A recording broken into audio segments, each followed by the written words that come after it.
Is that better? and project. And project. Yes. Does everyone need to have one in front of them? There's not enough for everybody. I Okay. have one in front of All them, right. But they're spread out strategically. Oh, throughout the very room. good, very good. All right, well, thank you, everyone, for coming today. This is probably going to be fairly informal, but we haven't had a retreat in a couple years, and I believe at the last one we kind of set some direction, I would say, and we've had recently some suggestions and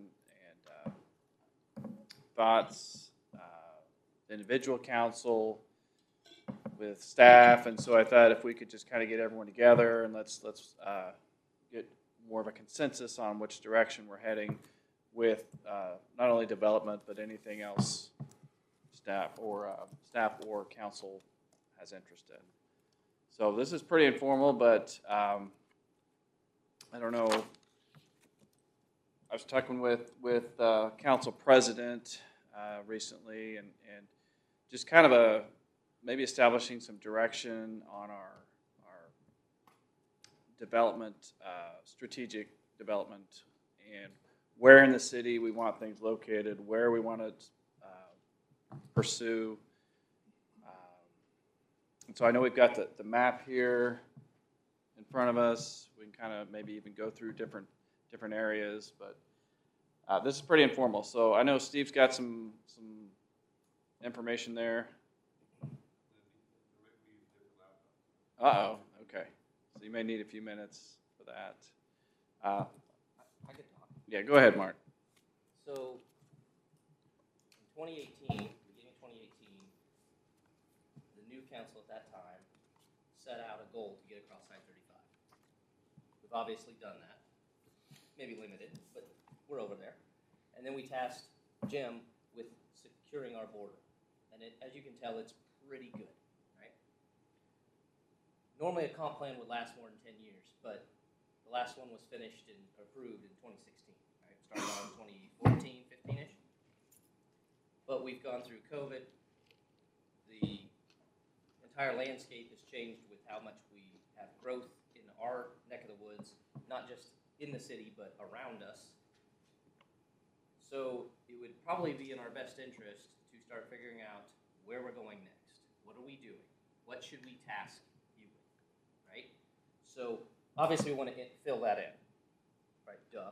But do we want to go north where that piece is up there at 159th? Do we want to go fight DeSoto farther north? And if so, what do we want to put up there? Do we want to go further west? Wow, that's loud.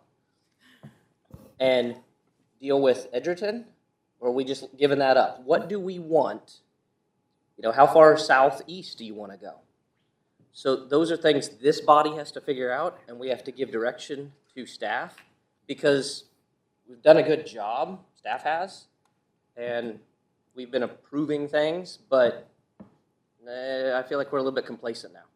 And we need to know what the next goal is. So that was kind of, Steve had some concerns. I'm not sure what he's going to show, but he had some things he wanted to bring up. So he had called me. I called Todd. I said, how about a work session? It turned into this. So it's kind of open to everybody to throw out feedback and see where we want to go. So we've looked at the areas you're talking about. There are severe limitations with what we can do with wastewater. So the drainage basins don't allow for us to do, I mean, we could do septic developments to the west, but otherwise we'll have to build another plant. So that's a severe financial restraint. Going east is the same thing. We've had properties that are east of where Strong is, and they would be very, very difficult to sewer. So that's why we haven't pursued growth either further west of Four Corners or east of the Strong property. Right. And that makes total sense. I guess my question is the cost worth going out there? So we're talking $70 to $100 million to build a new plant. So, I mean, that's significant. I mean, yeah. It would have to be, I mean, we don't have anything that is driving growth in that direction. So, can we bring that forward if we a little would, bit? and We've got maps that'll show the drainage basins and what I'm talking about, but As he's soon as got- Charles can get Okay, off there. that'll be helpful. Yeah, if we can. Yeah. Yeah, you want to, we can move that right up here. So- Would you move it up here? We're old, we can't see. Right? I left my glasses in my car. So let me weigh in on, since we're talking about a potential change in strategy. My direction has always been to pursue commercial and residential growth. A little closer. And we have collectively pushed industrial to the side, mainly because of truck traffic and what it would do to the quality of life, putting trucks through the middle of town, putting it on Clear Road, 199th Street. So that's why we haven't pursued industrial since I've been here. So you put it out to the west, you're going to put hundreds of trucks through the middle of town. So if that's a decision, if the council wants to do that, we could, industrial's always available. But you also have to consider that we would be competing with Edgerton and DeSoto and Commerce Center. And even though industrial has a higher tax rate at 25%, to compete with them, we're talking about abatements of 80% or more. So, and also competing with Olathe. So we have the Panattoni development, which has a spec warehouse that hasn't been leased. And a lot of that is because Olathe matched our incentive and we matched the airport. So we would be competing with them on abatements. And so the 25%, you've got to factor that in. Now, commercial is also 25%, commercial retail, but you also get sales tax from that. And that's what we've been aggressive in pursuing. How far to the west did you say before we? Four Corners Corners. Road. Four Corners. Essentially, the Kill Creek Basin has 3 sub-basins to it. So there's 3 fingers, one that goes into Gardner Lake, then a middle one, and then there's one west of Four Corners Road. So there's a boundary line in that sub-watershed that skirts Four Corners Roads. It kind of weaves in and out through there. And then when you get a little further south, between 175th and 183rd, that's when the Bull Creek watershed comes in. And that's when things start heading south versus north. So that Four Corners area, to get into that subbasin west of that area, which would open up a significant area, all the way from 159th all the way down to 175th, essentially you would be talking about putting a plant further north. I would say north of 143rd would be your best situation, mainly because you could potentially then use that in the 2 fingers of Kill Creek. And then from that perspective, if you had to do future expansions and things like that, it's cost effective at that point. So you'd be down there at the confluence or near the confluence of some of those creeks that are sub creeks of Kill Creek. The area that you see in blue above 159th Street currently has dry sewer lines in it that were there for a long time. They've been there, I think, for maybe more than 20 years. But they were done when a proposal for development was there. The interesting thing about that is, though, it's tied to forcing it all the way back to our plant at 159th by Celebration. So that gives you an idea of what the problem is. The further north you go, if you keep going development by development and keep forcing it and having force mains coming back to that plant, it's very inefficient and costly. So you're essentially looking at how do we create a plant that serves that basin, but to maximize the cost that you would have or the expenditure of the costs there. You could look at it from the perspective of how does it serve the rest of Kill Creek. That's the hard part on the west side. We have some limitations there. So for DeSoto or Edgerton, then is that for them it'd be an easier project because they're on the other side of that? Not necessarily. So Edgerton's plant is south.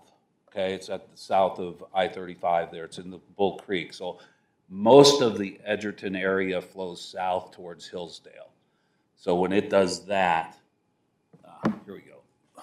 Yeah, for them to go north of 56 is Let me tough. see if I can, Charles, you got it up there for a second. I'm going to switch the slide for a second. Right, Easily. right. Seward. See if I can. So just real quick, the red lines that you see on here, the one that's going left to right, that is a major basin shift in the sense that the flows above that line go north to the Kansas River. The flows to the south of that line go south into Hillsdale. So the Edgerton area that's in there where it says kind of Bull Creek and everything, that area is all flowing south into Hillsdale. It goes through that plant. Then there's KDHE requirements that have to be met because there's Hillsdale Lake jurisdiction there that KDHE monitors very closely, and it's one of the things that limited us on the east side of I-35 also, because if you look to the east, you'll see the two red lines extending down. Little Bull Creek is essentially the area that we're in right now, just above where it says Little. That's the area that we're in on the east side of I-35. At one time, KDHE was considering the building of a plant for us and had given us one capacity number.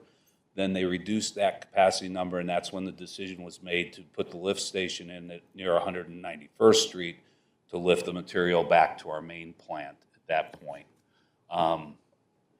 Just to give you insight into how my mind works, that's the map of my mind when we get development proposals. The three red circles that are hollow, the one to the north up there is the main plant at near Celebration Park.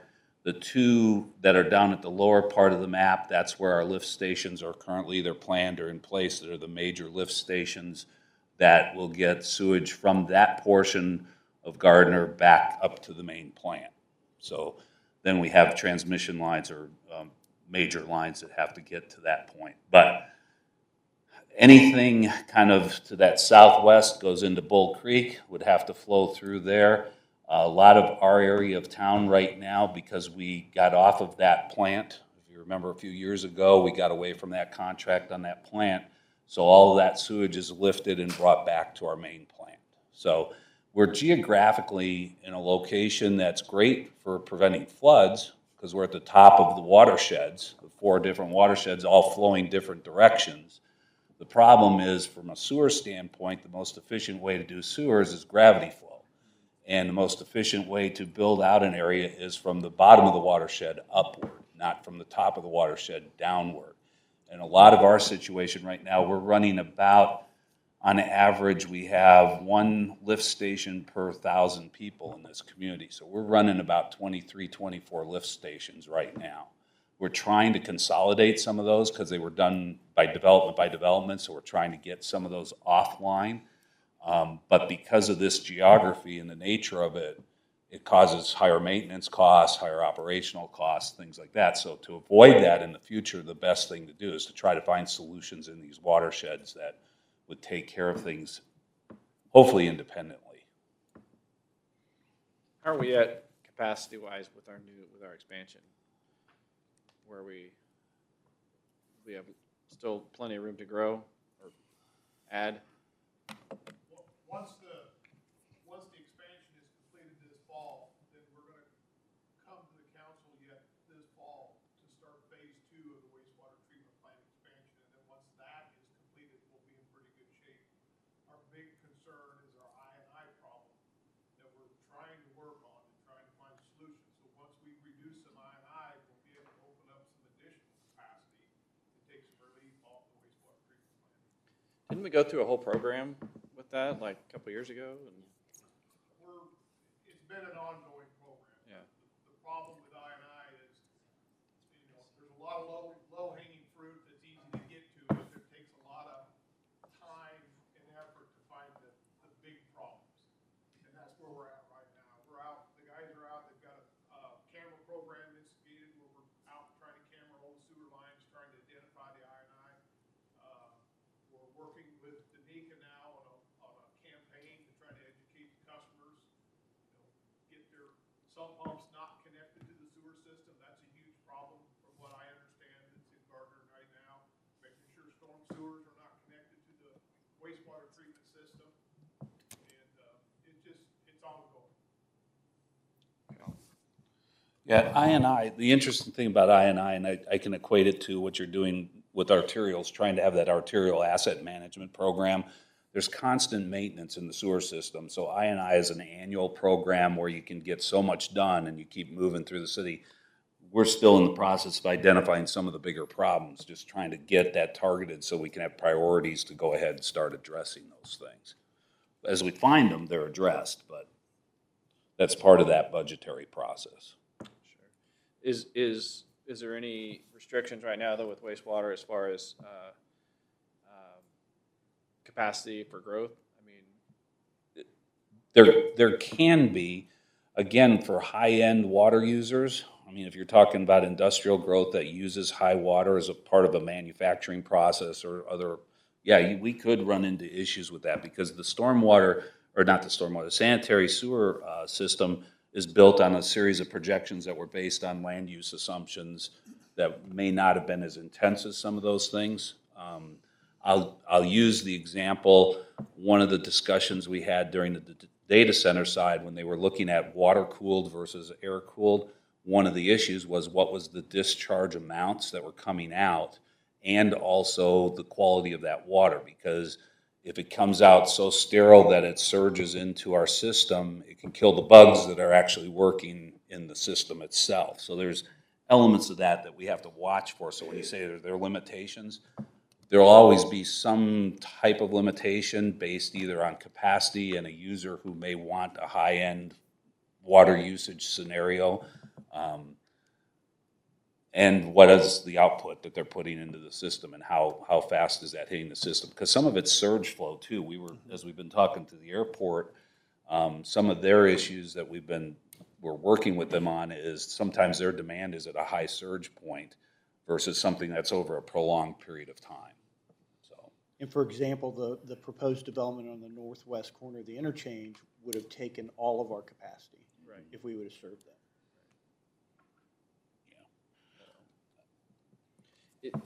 And then, so that's not, the stuff to the west is not realistically served by anyone at this point. Not at this point. Yeah. And that doesn't mean, I mean, there's a situation or there is a possibility out there that at some point, and we kind of watched DeSoto on the side mainly because of what's going on there. I would say they have capacity issues and things like that. Is there ever a scenario where the two communities could sit there and say, let's do a joint project to something that serves both our communities? You've been in that scenario with Edgerton before. Those things can work. It can be done. It opens up a lot of basin. But land use out to the west of Four Corners is going to be really driven by what's the availability of sanitary. And there's no community right now that's prepared to do that, from my understanding. There's talk back there, but there's always talk back there. Part of the discussion was once when the county was doing the study on the potential bypass route going from DeSoto down to I-35, they were making some land use assumptions within that study because they were trying to look at it from a traffic volume standpoint. And that was one of the points that everybody at the table was making, that without sanitary sewer there, and that included multiple jurisdictions. Right now, we're not aware of anything where Olathe is planning to go west of Cedar Creek because it requires a new plant and significant investments. It's the same issue for all the communities there. David, I was told earlier this week that Edgerton is annexed in on the north side of 56 and narrow strip, going along 56 and Four Corners back, has annexed in all the way from Four Corners back to them. So I'd have to look at that. I do know they have some area north of 56 already that's been previously annexed. that was up around, and I'll talk about that later this morning. But what I've been told this week is that they have annexed in on the north side of 56, and they have it annexed in from Four Corners all the way back to their community in the hopes of being able to get onto the north side of 56 highway with sewer. Yeah, I think some of that's been there for a while. I don't know of a recent annexation, but if it happened real recent, I may have missed it. But that they've been there. There's some city limits and jurisdictional elements. Let me see if I got the Johnson County map here real quick. I want to go. How far south is the county line? Yeah, you can see barely here. 215. 215. Let's see, did that pointer, there it is. The pointer's not showing up on the screen. It shows up on the wall. Doesn't want to show up on the screen. So the Edgerton city limits, you can see where the red line is, that's that north-south watershed. So this is a watershed map of the region. If you go to the map that is on your right, it cuts through Gardner, which is in the sand color or tan color, but below that, what's in blue is the Edgerton city limits. And you can see there's portions of Edgerton that are north of 56. Those have been in Edgerton for a while now, I believe. Yeah. I was told that just recently, and they have it all the way across. Is that, if that's true, we may have some concerns. Well, right now it's just that small, there's a sawtooth element there, there's a Right. couple of them, and that's all I know of at this point. Okay, so you have no knowledge of anything like that? Not right now, I won't belabor the point then. yeah.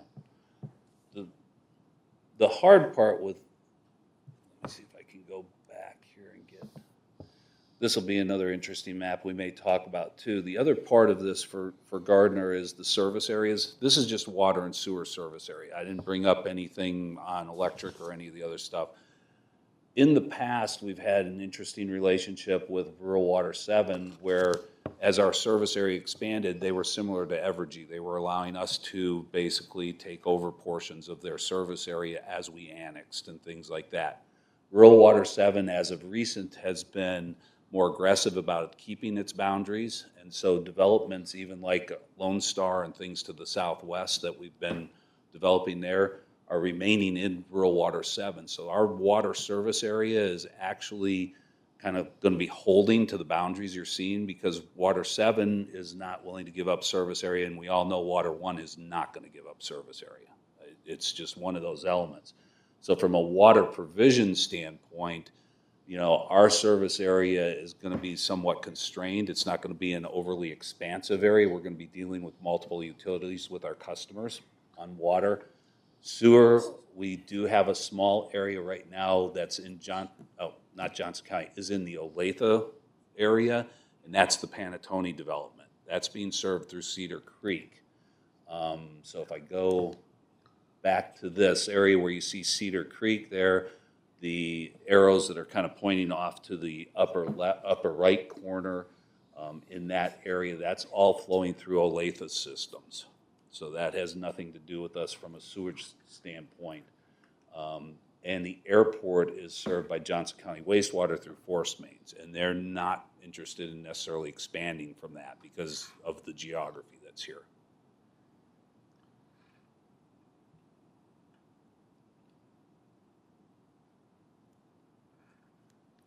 So, just out of curiosity, I'd like to understand, let's use Lone Star as an example. They're on Rural 7 for water, and they're going to be using City of Gardner for waste? For wastewater, correct. How do we measure that wastewater?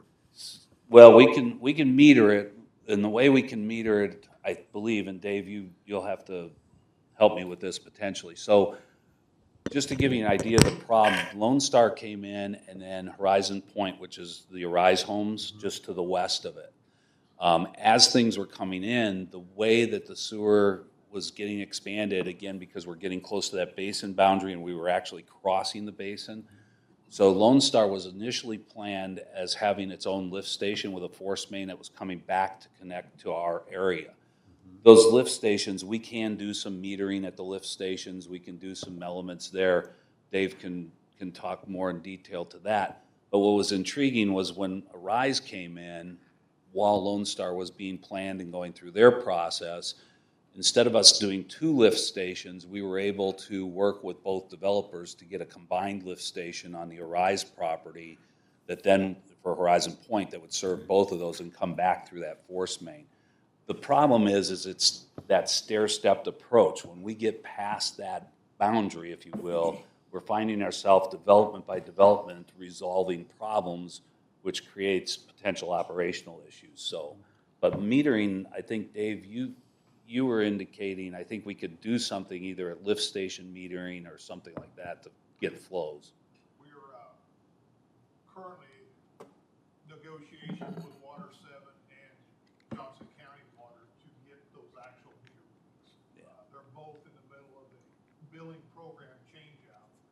So until they get that done and see how their system works and whether they can transfer those readings to us, which then we can incorporate into the billing. So we're actually gonna get the customer's water usage, just like we would do here off the water meter, and then we'll be able to import that into our billing system, then bill actual sewer flows.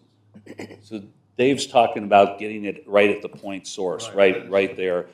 I was talking about more of if we wanted to actively monitor the waste discharge, we could find a way to meter that. So Dave, if I understand this correctly, what Dave is talking about, we would import data from Johnson County, our indoor rural 7, as far as water usage, feed that into our billing software, and it would be just like everybody else in town. Right. And what you're talking about is on a gross usage out of a lift station, and then equally billing it back to every lot, or how would that work? Well, it wouldn't be billed back. Right now, it's based on water meter sizes. So Dave, you want to talk about that? Yeah, basically what Dave's talking about is more towards our I&I problem, is we'll be able to take the actual meter usage data, compare that to the lift stations, what the lift stations are pumping, and theoretically, if you're in a certain development or a certain basin that lift station serves, we should be able to do a one-to-one comparison and see where the usage is. So if we got 10 homes using 1,000 gallons, we should see 10 homes at 1,000 gallons at the lift station. If we're seeing higher numbers, then that's telling us we have an I&I problem. We can get that identified and then try to solve that problem. But right now, our water and sewer rates are based on water meter sizes and things like that. So Okay. So, Dave, if I understand what you're saying correctly, then we would still have the ability to get fairly close. And assuming that these new developments, we shouldn't have any I&I problems with them as well either. Is that correct? Well, you know what assuming does to all of us. Sure. But hopefully we can get a handle on it and see what the numbers are. And that's how you address I&I. Thank you. I will point out one other thing, Mayor, that as we're talking about the rates, it's not just the rates, it's also our system development fees that we collect. So, for instance, when we're over, and I'll use Prairie Trace, for instance, they're on Water One system, so we do not get a water system development fee from those folks at all. We get the sewer system development fee, again, based on the meter size that's coming online. So we are collecting that because they're on our sewer system, but we do not collect all these system development fees. Anybody who's on those outside services has to deal with Water One or Rural Water 7 or whoever the provider is at that point. Does Johnson County wastewater serve these other areas as well? Could they be set up to serve that? They have the same problem we do. Most of their system is flowing in different directions. So we'll make this even a little more interesting. This one. What is really interesting, so where the red line ends in the map that's on your left and the red line that's going across there, where it's ending in the Spring Hill area, which is the purple down there at the bottom, that's Spring Hill's city limits. The basins there, if I was to draw a north-south basin line right through there, all those basins that are to the right of that line flow eastward into the Blue River. So you have an eastern flow, a northern flow, and a southerly flow, all converging right in that area. And so Johnson County wastewater that's off in that area, all their systems are built to flow to the east and go into those basins. So expansion into these areas would require them to build a new plant to put in a system, just like it would us. Well, the reason I was asking is maybe you can answer, Dave, maybe you can answer this question. Is it more expensive when a new subdivision comes in, let's say like Lone Star, for example, and they go to Rural 7 for water, and they're using our wastewater system, from a development and expensive operation point of view, which is more expensive to build out, the sewer or the fresh water?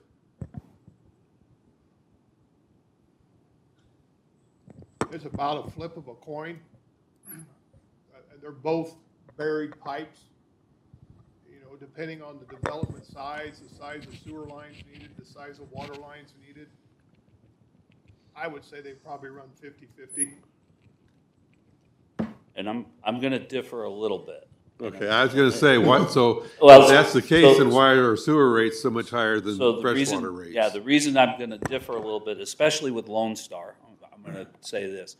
Lone Star had to extend a force main, had a lift station, had some other things that they actually had to do through a benefit district as well. So there's some assessments in that development that are not reflected in sewer rates, but because they were responsible for expanding the system out into that area, they had to pay for those costs, and so that's how they did it. So there is a difference that occurs sometimes. The city doesn't always see the difference.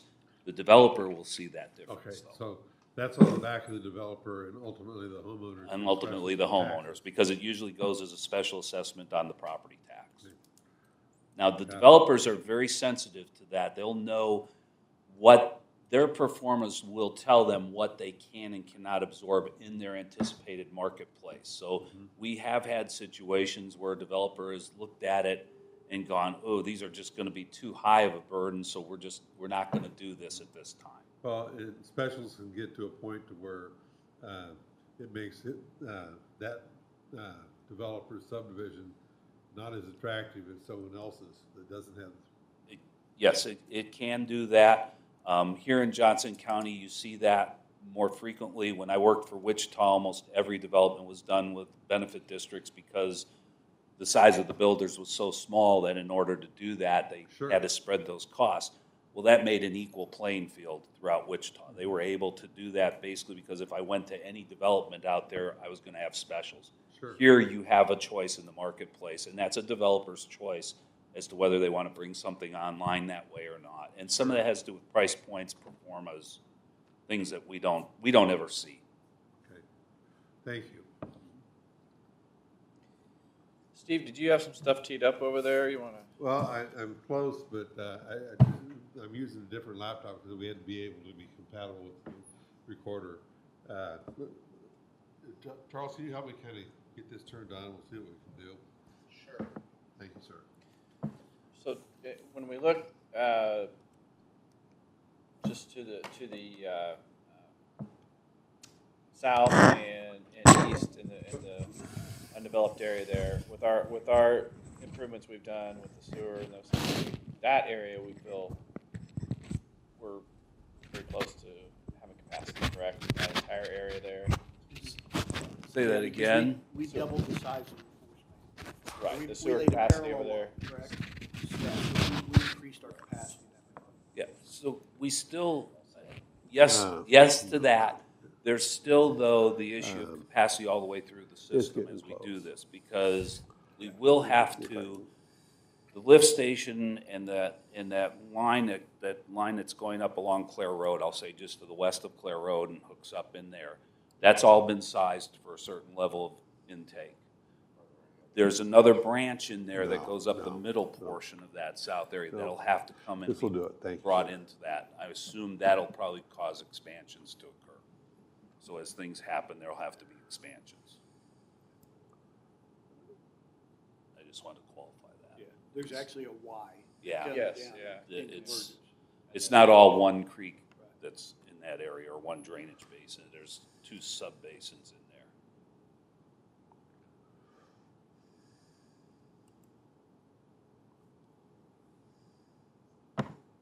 The other thing I'll just add, Councilman Baldwin started out talking about the land use plan.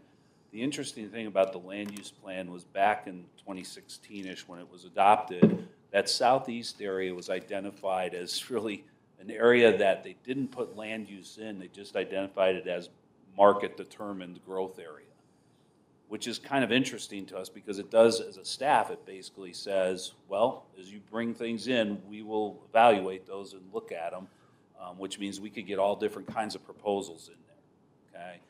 The two sub-area amendments that occurred in 2018, was it? I think it was 18.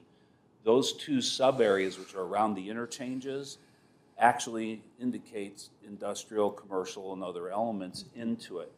The hard part is today, decisions that were made with Prairie Trace put residential into areas that were suggested to be industrial at that time. So there's things where the land use plan, again, here in Kansas, is a guide. Doesn't mean you strictly have to follow. It's not adopted as an ordinance or a law. It gives you all the flexibility to evaluate the appropriateness of its application, given changes in marketing, market conditions or time, wherever we're at. So the reality of it is you've made some decisions and you've seen some things where different proposals have come to you in light of those kinds of land development or land use map patterns that have been shown there. So it doesn't restrict you from considering different land uses in different locations, but it also creates that flexibility that can be very confusing at the same time. Do you think we need to update the comp plan? I mean, is it time? Well, here's the double-edged sword of updating the plan. Updating the comprehensive plan, there is a process we need to follow by state statute. So we would have to go through that through the Planning Commission and public hearings and things like that. It can be done. It would take us a little while to do it in-house. We've been looking at the long-range plans, Maggie, myself, and the other planners, trying to do a little bit at a time to look at updates and what are needed there.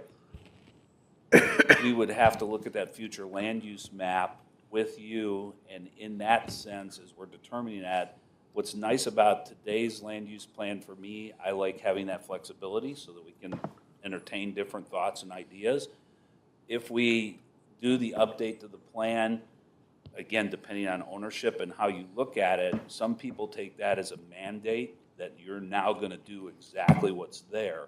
So we have to be very careful about the messaging that goes with future land use maps so that people understand that. It is only a guide, Right. But when you spend the money that you do to update the plans, there'll be a belief that everybody's going to follow exactly what that says. Mm-hmm. Right now, you've got a little bit of flexibility because of the aging.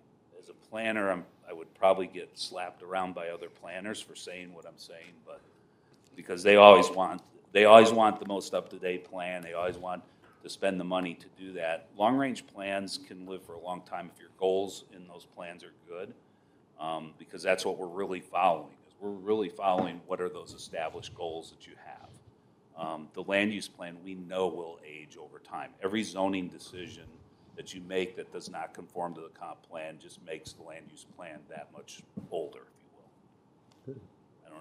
I don't know if I've explained it correctly, sense, yeah. but it's a policy document. We can certainly do that and look at it and give you suggestions on what that future land use pattern may be there. We'd have to, in-house, it'll take a little bit of work, a little bit of time. It would not be something I could turn around in 30 days. No. I do think it would be beneficial because in the next 5 to 20 years, we're going to fill in the southeast, whatever you want to call it, segment. Mm-hmm.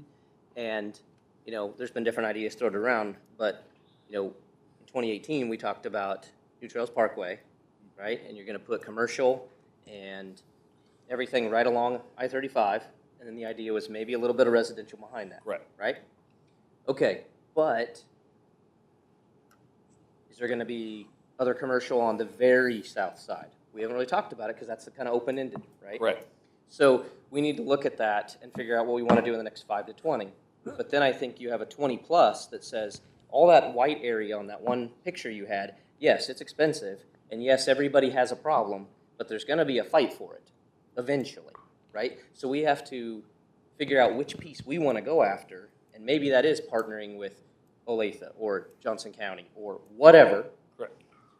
So, But we have to have a goal. right.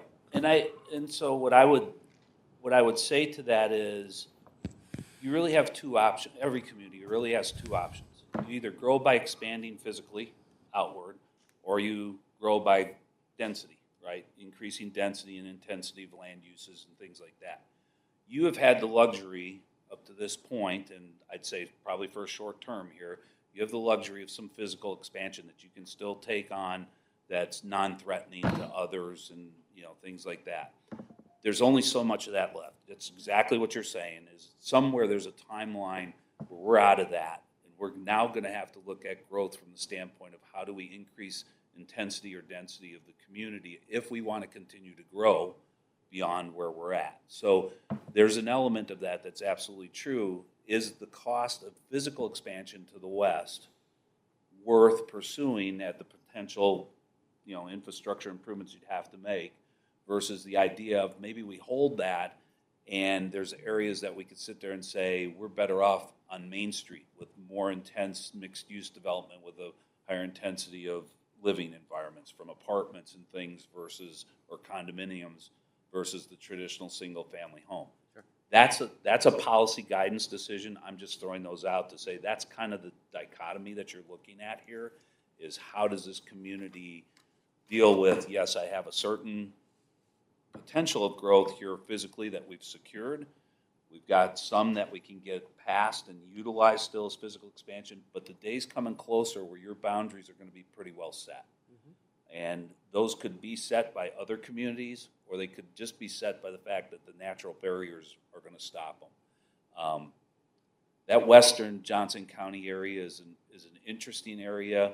There's to the south again. I'm going to say from Edgerton, because of the limitations they have as to the amount of effluent that can go into Hillsdale, and also because of what it would take to actually get those sewer systems extended that far north in that creek area, very costly, okay? DeSoto going south, they've got a lot of commitments on the table right now with Panasonic and some of the things that were done financially and economically for that. So I think it's going to be a cost factor that's going to take some time for them to really weed out and see what's the worth of going any further south and what that would really entail. I mean, they're annexed all the way to 143rd with the munitions plant. There's a lot of area of that that's being set aside as park and open space. There's a lot of area within that they may be able to grow into. How soon they could go beyond that, I don't know. Olathe is very limited, again, because the Cedar Creek Basin sitting there and that next basin to the west is not that easy to deal with terrain-wise, and there's some elements there. And they've also got some larger lot developments that have now started filtering into those locations. And that doesn't make it lucrative for sewer customers because you're limited on the amount of accounts. People like Matt don't like sewer lines being put in at high cost and only having a few customers. They just don't pay back. So that's the context there.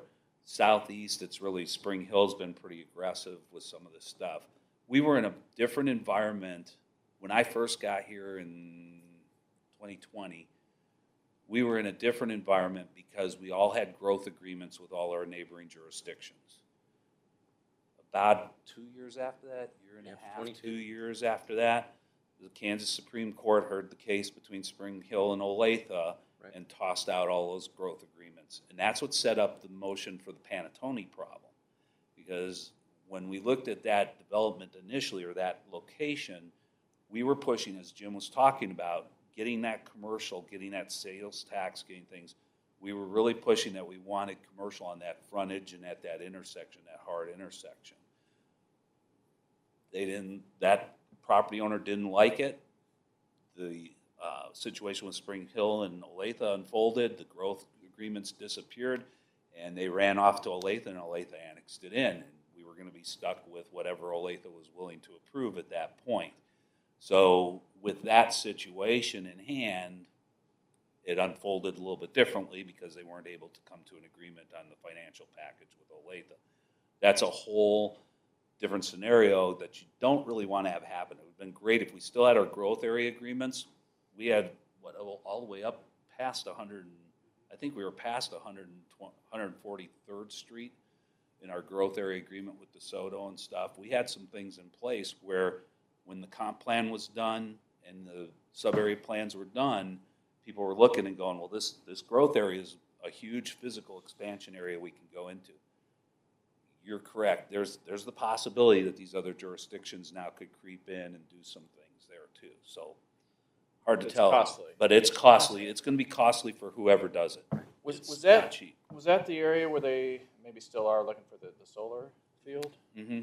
We had the bottom 3,000 acres. Yeah. The sewer situation is gonna be the driving force for anything more out in western Johnson County. That'll be the driving force. If it becomes available, there'll be growth demand for it at some point. And that's the hard part when we're talking industrial, commercial. I think part of what we focused on, Jim in particular with me, we've talked about it for years. We've talked back and forth about, what is the strategic position of this as we get different proposals. And one of the hard parts for us on the industrial side of things, okay, part of it is the competition that we have to get into financially with that. It's not just a matter of physically finding places necessarily that work. It's also that commitment to sitting there and going, are you ready to get into some of these tools and the abatement levels that some of these other communities are having? And, with commercial, from the standpoint of retail, restaurants, things like that, we generally don't get into that discussion. And we see that as a very important component because as employment's increasing, as it's increasing at the Airport Commerce Center, as it's increasing in Southern Olathe, as it's increasing down at the logistics park, all of those elements as people are now commuting from their homes to these places and they're coming through 175th Street, things like that. That visual exposure to Gardner businesses means that's a potential customer that could stop in Gardner, spend some money on their way home, or could be doing something, where they're taking advantage of what we have from a quality standpoint. So that's where we've really niched this into that commercial side of things to sit there and say, okay, we don't have to compete with these three other groups. And then when DeSoto came online, the interesting thing with that is if you take that northwest part of Gardner, that very far north there up by 159th, in that area, that's less than 6 miles as the crow flies to the DeSoto plant. So commuting, the idea of living in Gardner and going up there for your employment, all these employment centers are surrounding us, and we have the potential to have these people living here, shopping here, doing those things, and there's nobody else really in position to do that. DeSoto's small, they're focused on their industrial development. Edgerton's small, they have infrastructure issues and other elements. So we're in a nice geographic niche to take advantage of that. But we have to be patient for the marketplace to see it. Jim's having great discussions in the last year with a number of the retail elements of this, and a lot of it is, again, rooftops and visibility, right? Traffic visibility. The 175th area, that from Clare Road towards the interchange and things, it's part of the reason we've worked hard with KDOT to look at redesign of that interchange. It's part of the design that we're currently in on 175th and Clare corridor to support that commercial traffic. Much of that traffic isn't Gardner generated. Right, Much of it's coming from as far as Missouri, the other side of the state line. I have an employee who commutes from over in Belton to here every day, and they're coming down 175th. I got one in Overland Park that's coming down 175th. So that traffic is increasing, and we know it. And we have had talks with property owners and developers in that area. That stuff is driving things towards us. But we also know historically Johnson County has had commercial growth along its transportation corridors. 175th is the next interchange to fall into the commercial bracket. It's just a matter of market recognition at this point and accessibility. That's why the KDOT project was so important, trying to get accessibility to that northeast quadrant of I-70 or I-35 and 175th Street. That's why that's critical, because there's a lot of highly visible commercial potential land that's sitting right there between Clare and 175th on that kind of northwest side of I-35. So, but trying to, it's that balance game. How far do you go with enticements? And you also want to get good quality, so you don't want to entice something that doesn't live up to its label, right? You want to entice the right thing at the right time, and that element in that mix. It's getting there. We're close. We're getting stuff, and it started a few years ago.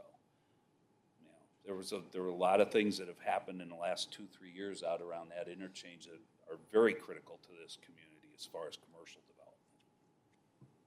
But we also have a utility problem out there too.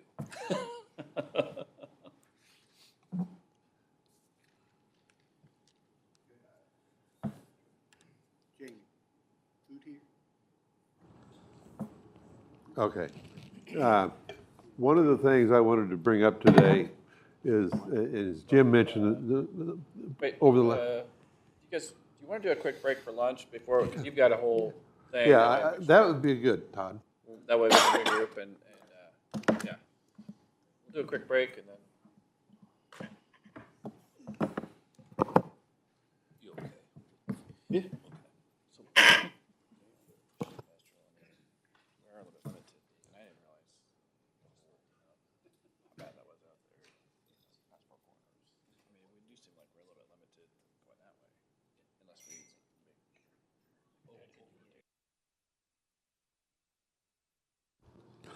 Ah. Okay.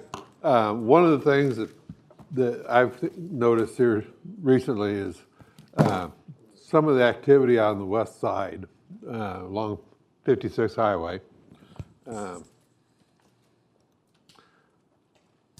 Most notably in this area right here.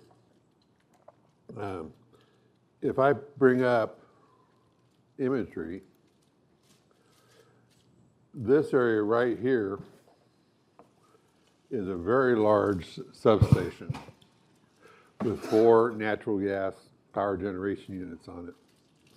And I'll bring up another tool here in just a little bit that'll show us what that capability is. But as we look at this, all this farmland, these next sections and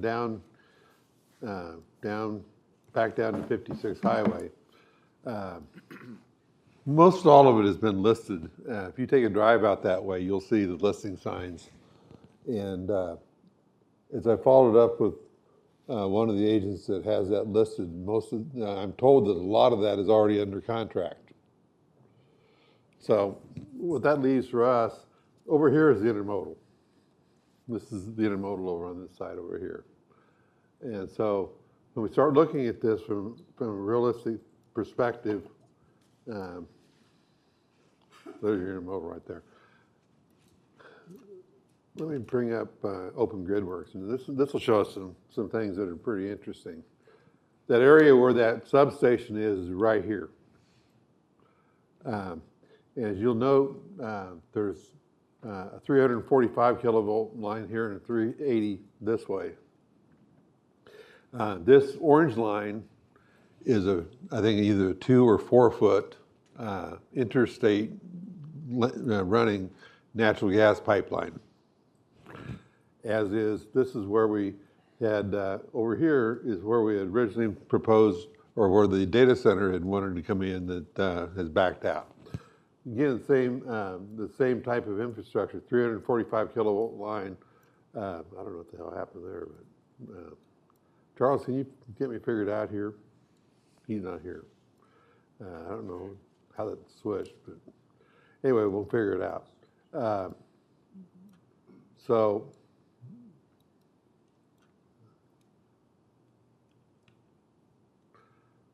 Okay, here we go. But what we got over here is the intersection that happened right over the piece of land that was the data center was proposed to go on. That's got all the, thank you, sir. Can you get me, Whopper John on You me? needs to spin around, it's upside down. I need to be Spin spun. it. I have no, if I do, Guessing bottom right.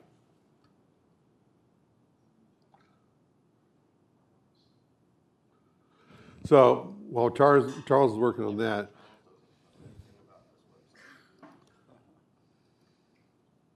Just refresh it, Steve. It'll start back from the beginning. where's refresh at? On Just hit F5 or F5? Okay. Let's try that. Oh, well, Yeah, get me back to where you were. okay. if you start from the beginning.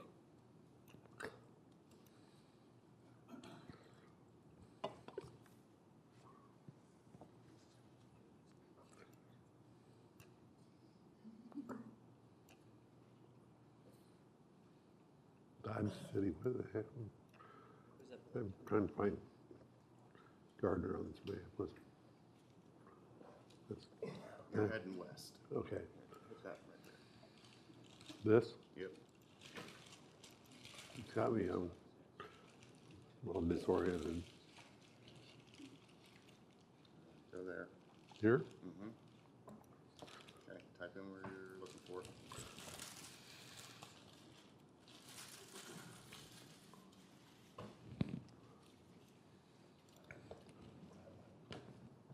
Is that where you want, is West Gardner, Kansas? Yeah. It'll take me there and it'll get me close enough. All right, click it.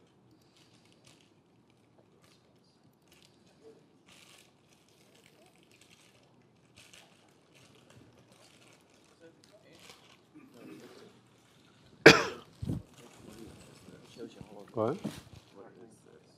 It's called opengridworks.com. It's just a website is all it is. Sorry, I'm not left-handed, so. That's got all right. this set up for you.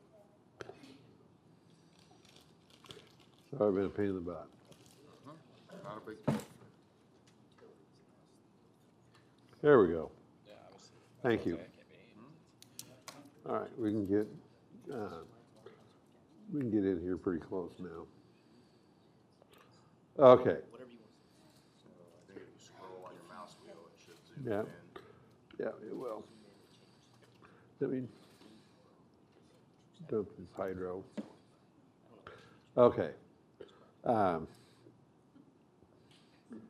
If you look at Kansas, I'll get back into here and just, okay. These are all 345 kilovolt lines. This is the backbone of the state of Kansas. And as you start zeroing in down to our area, you're going to find out that right here is, and this is also showing the natural gas pipelines that are interstate as well. So those are the two things that industry in large, medium to large commercial, in small to large, medium and large industrial or manufacturing needs to have more than anything else to develop. Yeah, thank you, sir. So as we go in, you can see right in here, this is where the property was on the east side of town, southeast, and this is the area that I was showing you just here a little bit ago. But when you look at this from an infrastructure point of view, it's set up, the natural attraction to that land is, and those resources is commercial, industrial, from light to heavy. As we started, let's go back to the other one here, to the Johnson County map. As we look at this is the intermodal over here.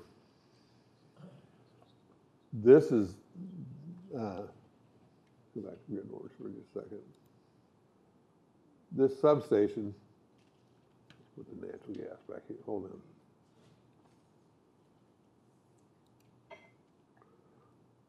That natural gas power generation is,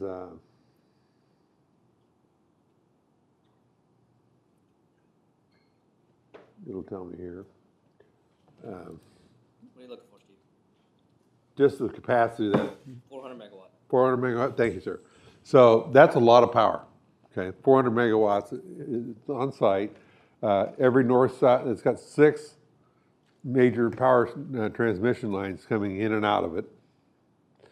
So we've got a ton of power. And when you start looking at that from what's going on here, this is the same area, that's the substation right there that we're talking, in power generation plant that we're talking about. This piece here is Edgerton. Jim, this is us, is that correct?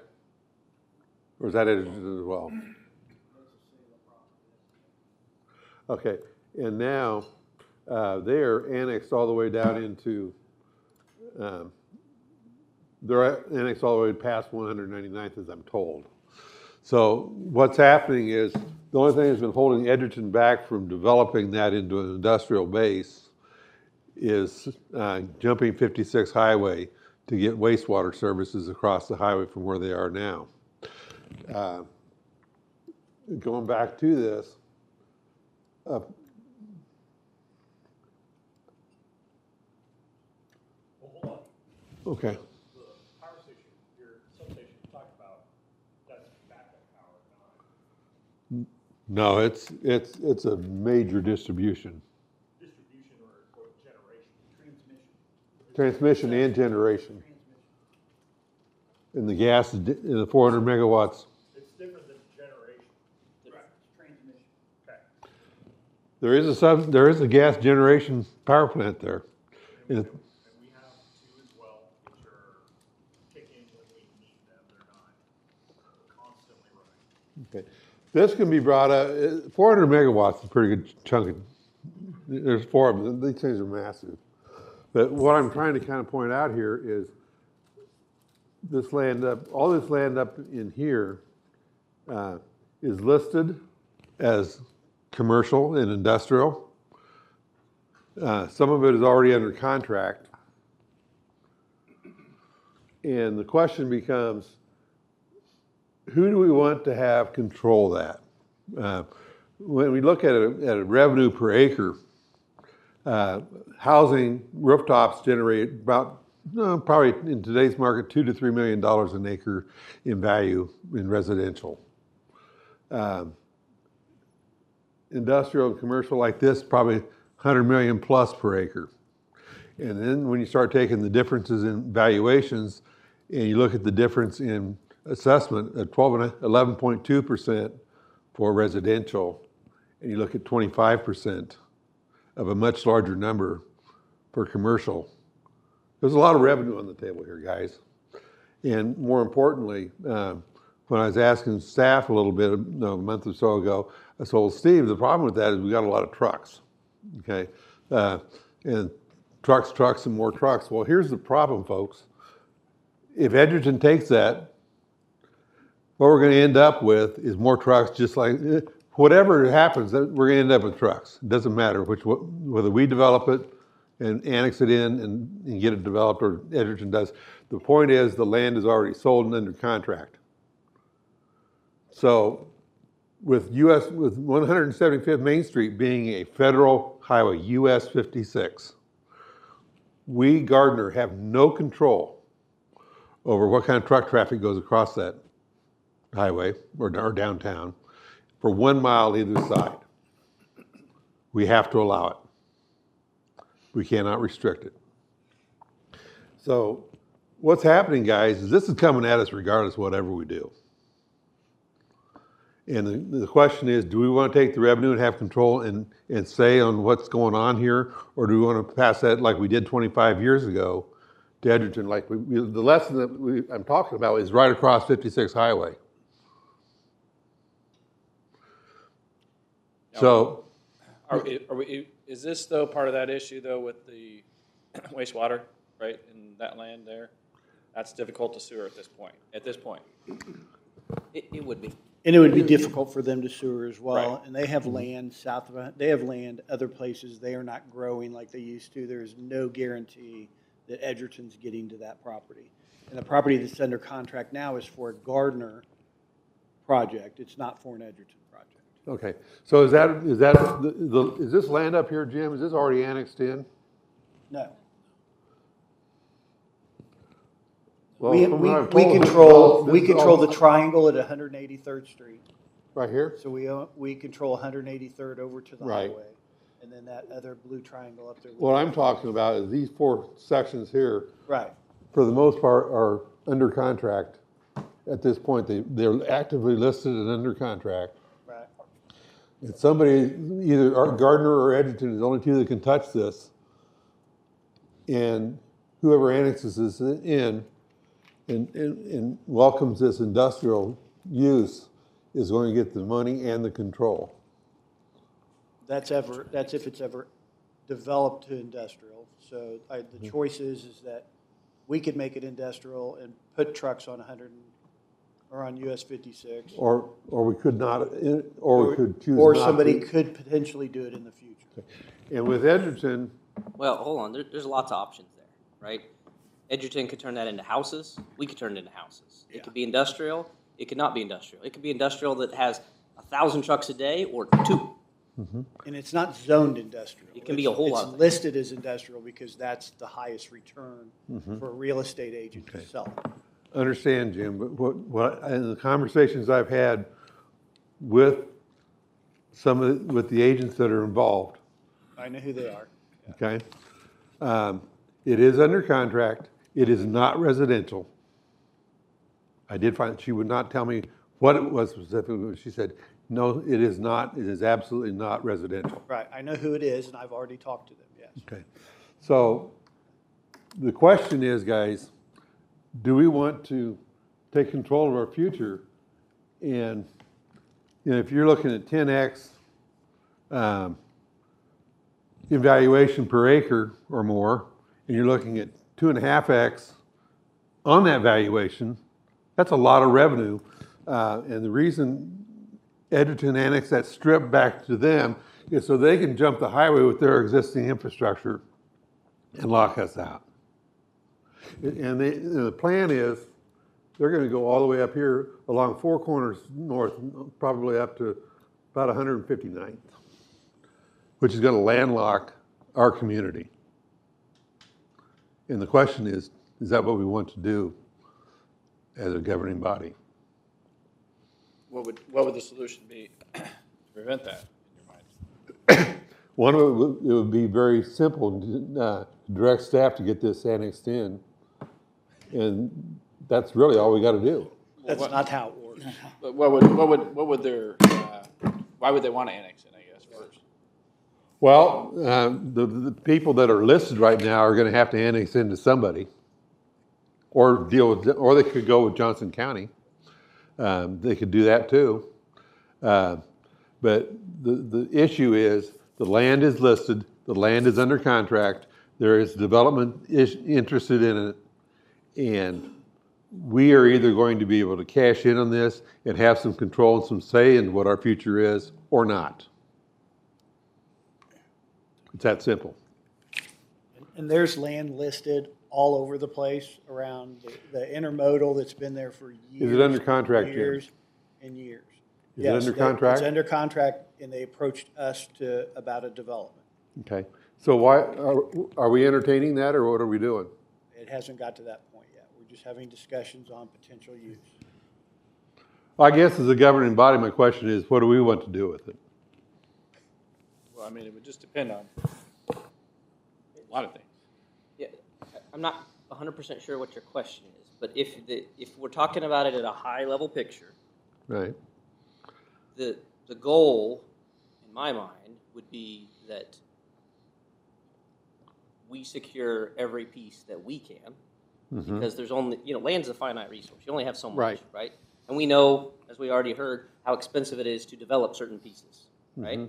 So you've got to get every low-hanging fruit you can. And then you have to have the ability to either work with others or have the cash to take care of the expensive parts in the future, right? 35 agree. years from now.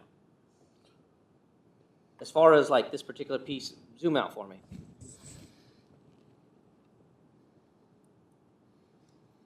Okay, so you've got the airport right there, right? And our housing developments to the west. You've got the intermodal on the south side of 56. Where you're looking is southwest, just north of 56. That area right there, county today, Yes, sir. could that be a great spot for industrial? Sure. Right? It's right next to industrial. It's across the street from industrial. You got the power plant right there and transmission lines. Makes sense. I see And your natural point. gas. Yeah, I see your point. If that's us, I think that's better than if it's Edgerton. Because we get zero say if any other entity has it. Right? It doesn't matter what they put there. We have zero say. Right. Right? We could have it, and it could be who knows what. That's the question. That's what the development is that staff goes through. Hey, here's what somebody presents to us. Because that's the other thing. A lot of people think that we just call up people and go, hey, will you go stick this thing here? That's not how it works, the way it works. right?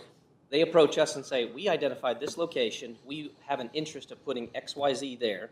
staff looks through it and says, okay, well, with zoning of this and the infrastructure needs of this, okay, and then you want to do it for that, okay, how can we make this work, right? So it's got to be financially worth it. It's got to be environmentally safe. It's got to be good for our residents, right? From a safety perspective, from a cost perspective. So at the highest level, though, yes, I agree that no matter what, I'd rather it be ours than anybody else's. Sure. Is there something else that we want to go through, though, on that specifically? I mean, Jim, we're not ready to talk about that development yet. Right, okay. No. But what we do know is this. The resources, the infrastructure resources point to industrial Yeah. and commercial, heavy commercial and industrial. Across the highway is heavy industrial with the intermodal. We know that the land is listed. We know that the land has has contracts pending. We know it's not residential. And we know that it's either going to be us or Edgerton that's going to have control of that and control of our downtown traffic, control of the revenue, and control of what happens. So the question is very simple. Do we want control of that? Or do we want to let Edgerton have control of that? And that's really, it comes down to, that pretty much that simple. Well, I think that question is simple. It's just, And I would frame it as, or do we want to be the ones to put truck traffic on 56 first, because somebody else could potentially do it in 10 years? Right, because you're gonna, the quality of life for everybody in Gardner diminishes greatly. Put 200-300 trucks down the middle of our city. And are we gonna do that to preempt the possibility that somebody else could do it in the future? Or, Jim, do we want to have control of how many of those trucks actually go up and down 56 highway? What? We can't make them go north, south, That's not my point. My point is, do we want to have say as to what that looks like, or do we want to have Edgerton cram it down our throat again? Edgerton may not have the capability to get up there. With They're already across the highway, Jim. Yeah, but that's, You both have points, right? Yes, we need to be the one that control it. Yes, they may not put a bunch of trucks on there ever. Agreed. Mm-hmm. But we can also help dictate that we don't have a lot of trucks there, depending on what that development is. right. Exactly. That's what I'm working on. Right, so. And it could be industrial that doesn't produce truck traffic. Exactly. I mean, that's, That's the ideal scenario, because we need industrial. If we go back to that one map that shows the land use, almost all the purple is not us. right. I mean, just, if we took it off, everybody go, where's the purple, right? We need the purple. We need to put it on the outskirts of town, right? We want to keep our residential base intact, and, you know, we can't be silly and just throw it in the middle of someplace. But, yeah, if we control it and we can get industrial and not have a lot of trucks, Yeah. bonus, right? That's the best scenario in my mind, right? A whole lot of revenue for dealing with some pain points. Now, obviously minimize them as much as possible, right? And those are the sensitivity points I immediately communicate. Don't want a ton of truck traffic on 56 highway. The problem is, Jim, we don't control that. But I think your question isn't to Jim, it's to us. Right. Here's what it comes down to, guys. We cannot say you can't drive your truck on 56 highway. Right. Can't do it. Federal law says we cannot control that.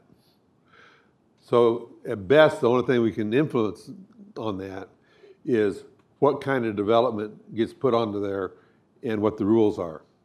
If Edgerton gets a hold of this land and controls the development, they control our future, just like they did with the intermodal. I mean, if you want to go back to the east side, it's a little bit more solidified, not completely by any means, but go look at where the Strong property is. Okay, Right. and that's also the other piece of it, guys, is when we go back over to where the Strong property is. Zoom straight in.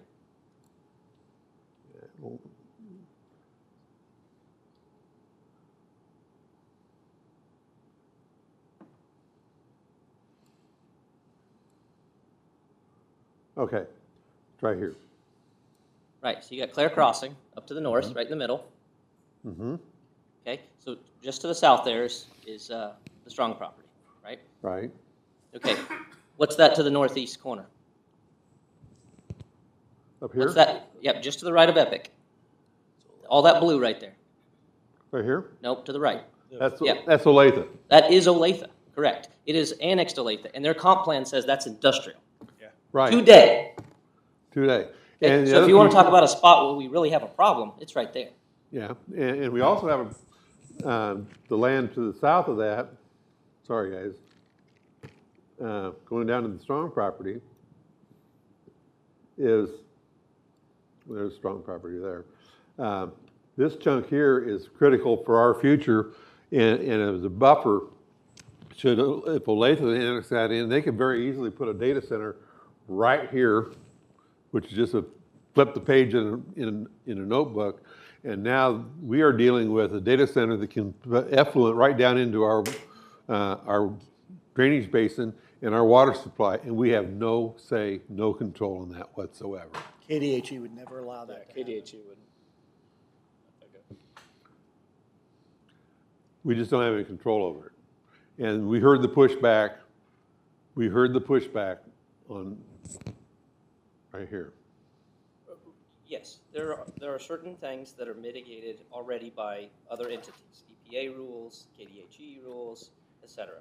So yes, there's certain things that are probably off the table for anybody. Mm-hmm. But there's other aspects of anything they put over there that we can't control. That point is valid. Well, and the Strong property could very easily be suggested to be light manufacturing, for example, which would be a good use of that property. Not a real heavy use, but something that would be a light manufacturing type of an operation where there would be local jobs generated. It would not be as intrusive and intense as a data center. It would make use of the resources and infrastructure resources that are already there. And it's a natural use that that whole strip along that east side of Clare Road is going to be industrial whether we like it or not. Just same way out west on 56. That's all going to be industrial whether we like it or not. And the question for us as a governing body is this: what do we want to do? Do we want to have our future controlled by Olathe and Edgerton, or do we want to take control of our own future? And it really comes down to that. I totally get that. I'm just, and I wouldn't have a problem with light industrial there. I think that's a kind of a buffer down. But I mean, so you're saying we need to control the property just to the east? Yes, sir. Strong? Mm-hmm. Mackey property. And I heard that the Mackeys are already entertaining stuff with Olathe. So, guys, what I'm trying to tell you is that the time is now for us to act or not. But correct me if I'm wrong, we can't force annex. Right. No, but we can sure try though, couldn't we? To force annex? No, to try to entice them to come in to us. Oh, I've talked to Susan a bunch of times. Yeah, I don't think There's we're not no, trying. the problem is there's no hook to bring them in. Right. I mean, they want an advantage. It's to their advantage not to be annexed into jurisdiction until they have a development that has them under contract. Sure. So there's no advantage for her to come in. Right, which all of this, I mean, it comes before us, or the governing body wants, you guys have done a lot of your work, and the property owners have done a ton of work.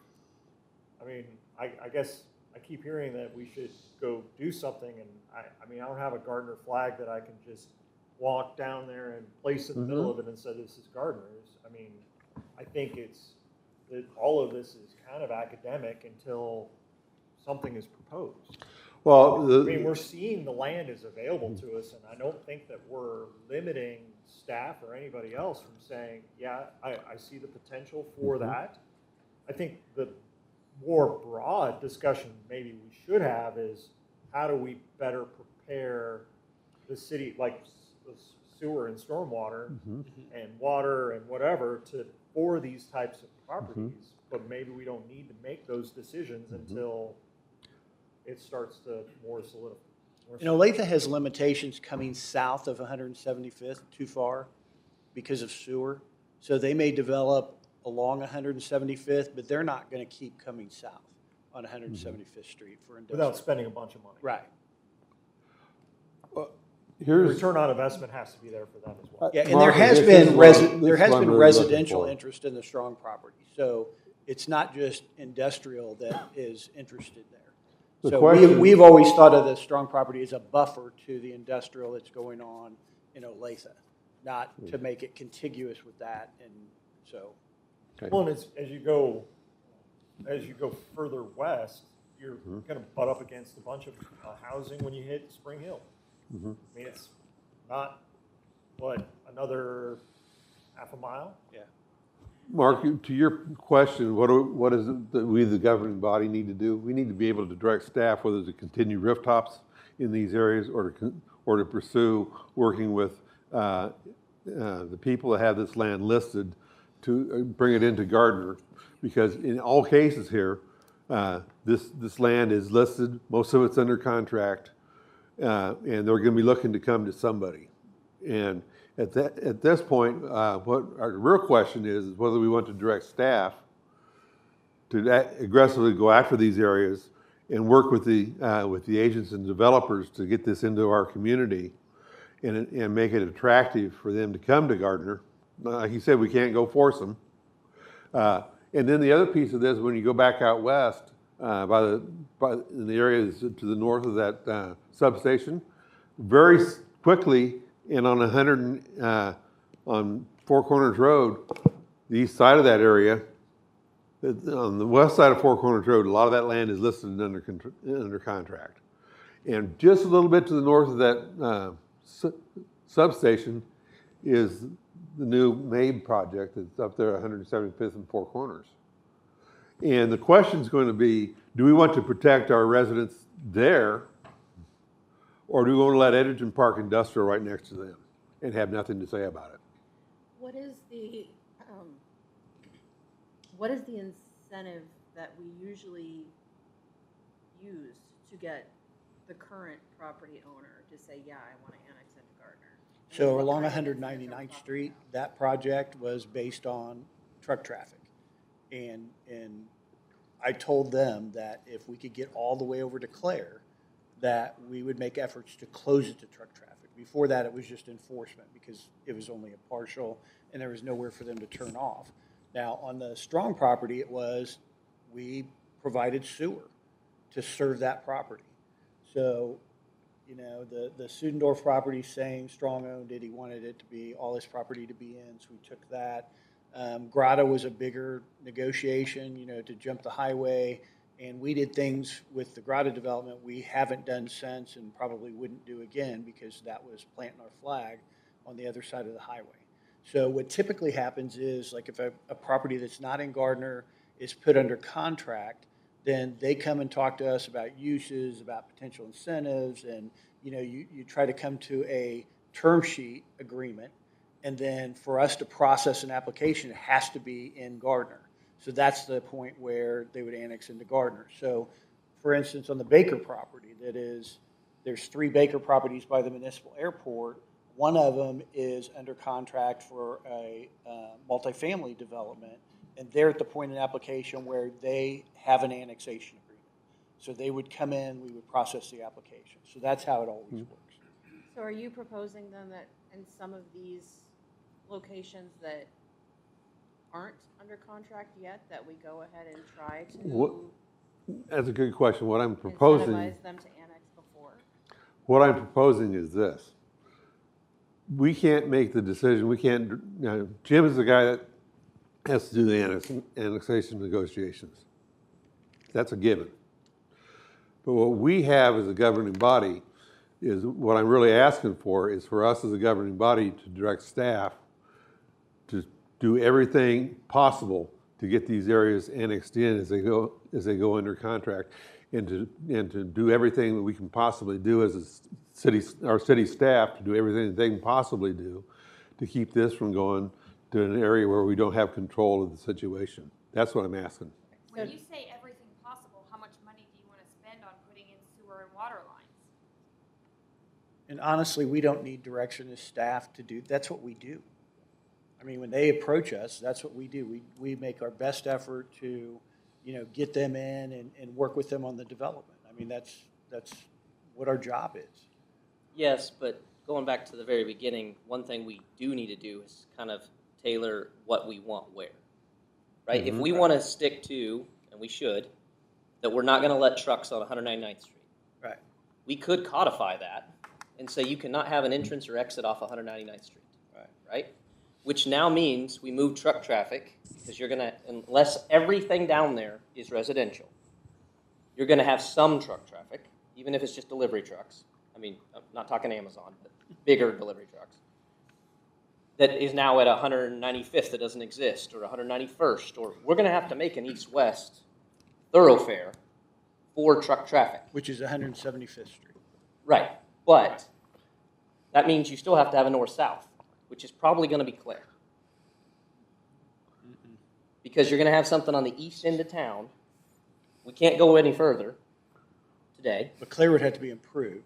Claire would have to be improved. $6 to $12 million a mile. I know. And you'd put truck traffic next to the Grotto development, the intersection of 175th and Claire, which we're trying to improve. Right. You start stacking trucks there, and that changes the whole dynamic of that. It does some, but we don't have another place to put it. We're going to have to put it somewhere north-south. Put what? Truck traffic. Only if we add industrial. Yes. We- So I'm So assuming really- that we're not going to only have residential. Really, in that's that the section. direction. If you want to change direction to staff, then tell us to start welcoming or soliciting industrial that's going to produce truck traffic to put on Claire or 56. Because that's not what we're doing. When people call us and say, hey, would the city be interested in this? I always tell them, we're not interested in putting trucks on 56 Highway, not interested in putting trucks on Claire Road. So if you want me to change that, I mean, I could probably get development in here within 2 months. If we're going to put industrial that produces truck traffic on those roads. Because in my whole time here as police chief and as CA, that was taboo. We weren't doing that. Right, but like we've said, we can have industrial that doesn't have a lot of truck traffic. Right, but that's different. We haven't said no to them. We've said, yeah, if you don't produce truck traffic, then that's something that we will consider and look at. But what I'm saying is that coming down Claire could be industrial. It's probably going to be on the east side of our property line, right? Olathe's going to be there, Spring Hill's encroaching. Right. That, everything up there right now, except for the very top, was planned to be commercial/industrial, right? In the last 4 years. We've got a couple different things there, right? 3 different things that I'm aware of, at least. So, I'm not following. Where are you talking about? well, Strong property had 2 different things, and the Sudendorf property had a development that was being looked at. But not industrial. Not industrial. I mean, well, Strong's was. Medium manufacturing, light industrial maybe for the first one, and then maybe the same for the second one. So, anyway, there are options that we can put, but we need to be strategic and put our industrial that we don't have. We need to have some. We need to embrace the residential that we've been doing, right? We can be that spot in the middle of all of this.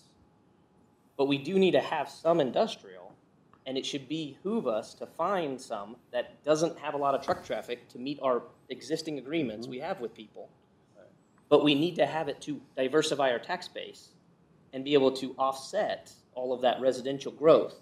Because every time we bring in residents, we bring in costs.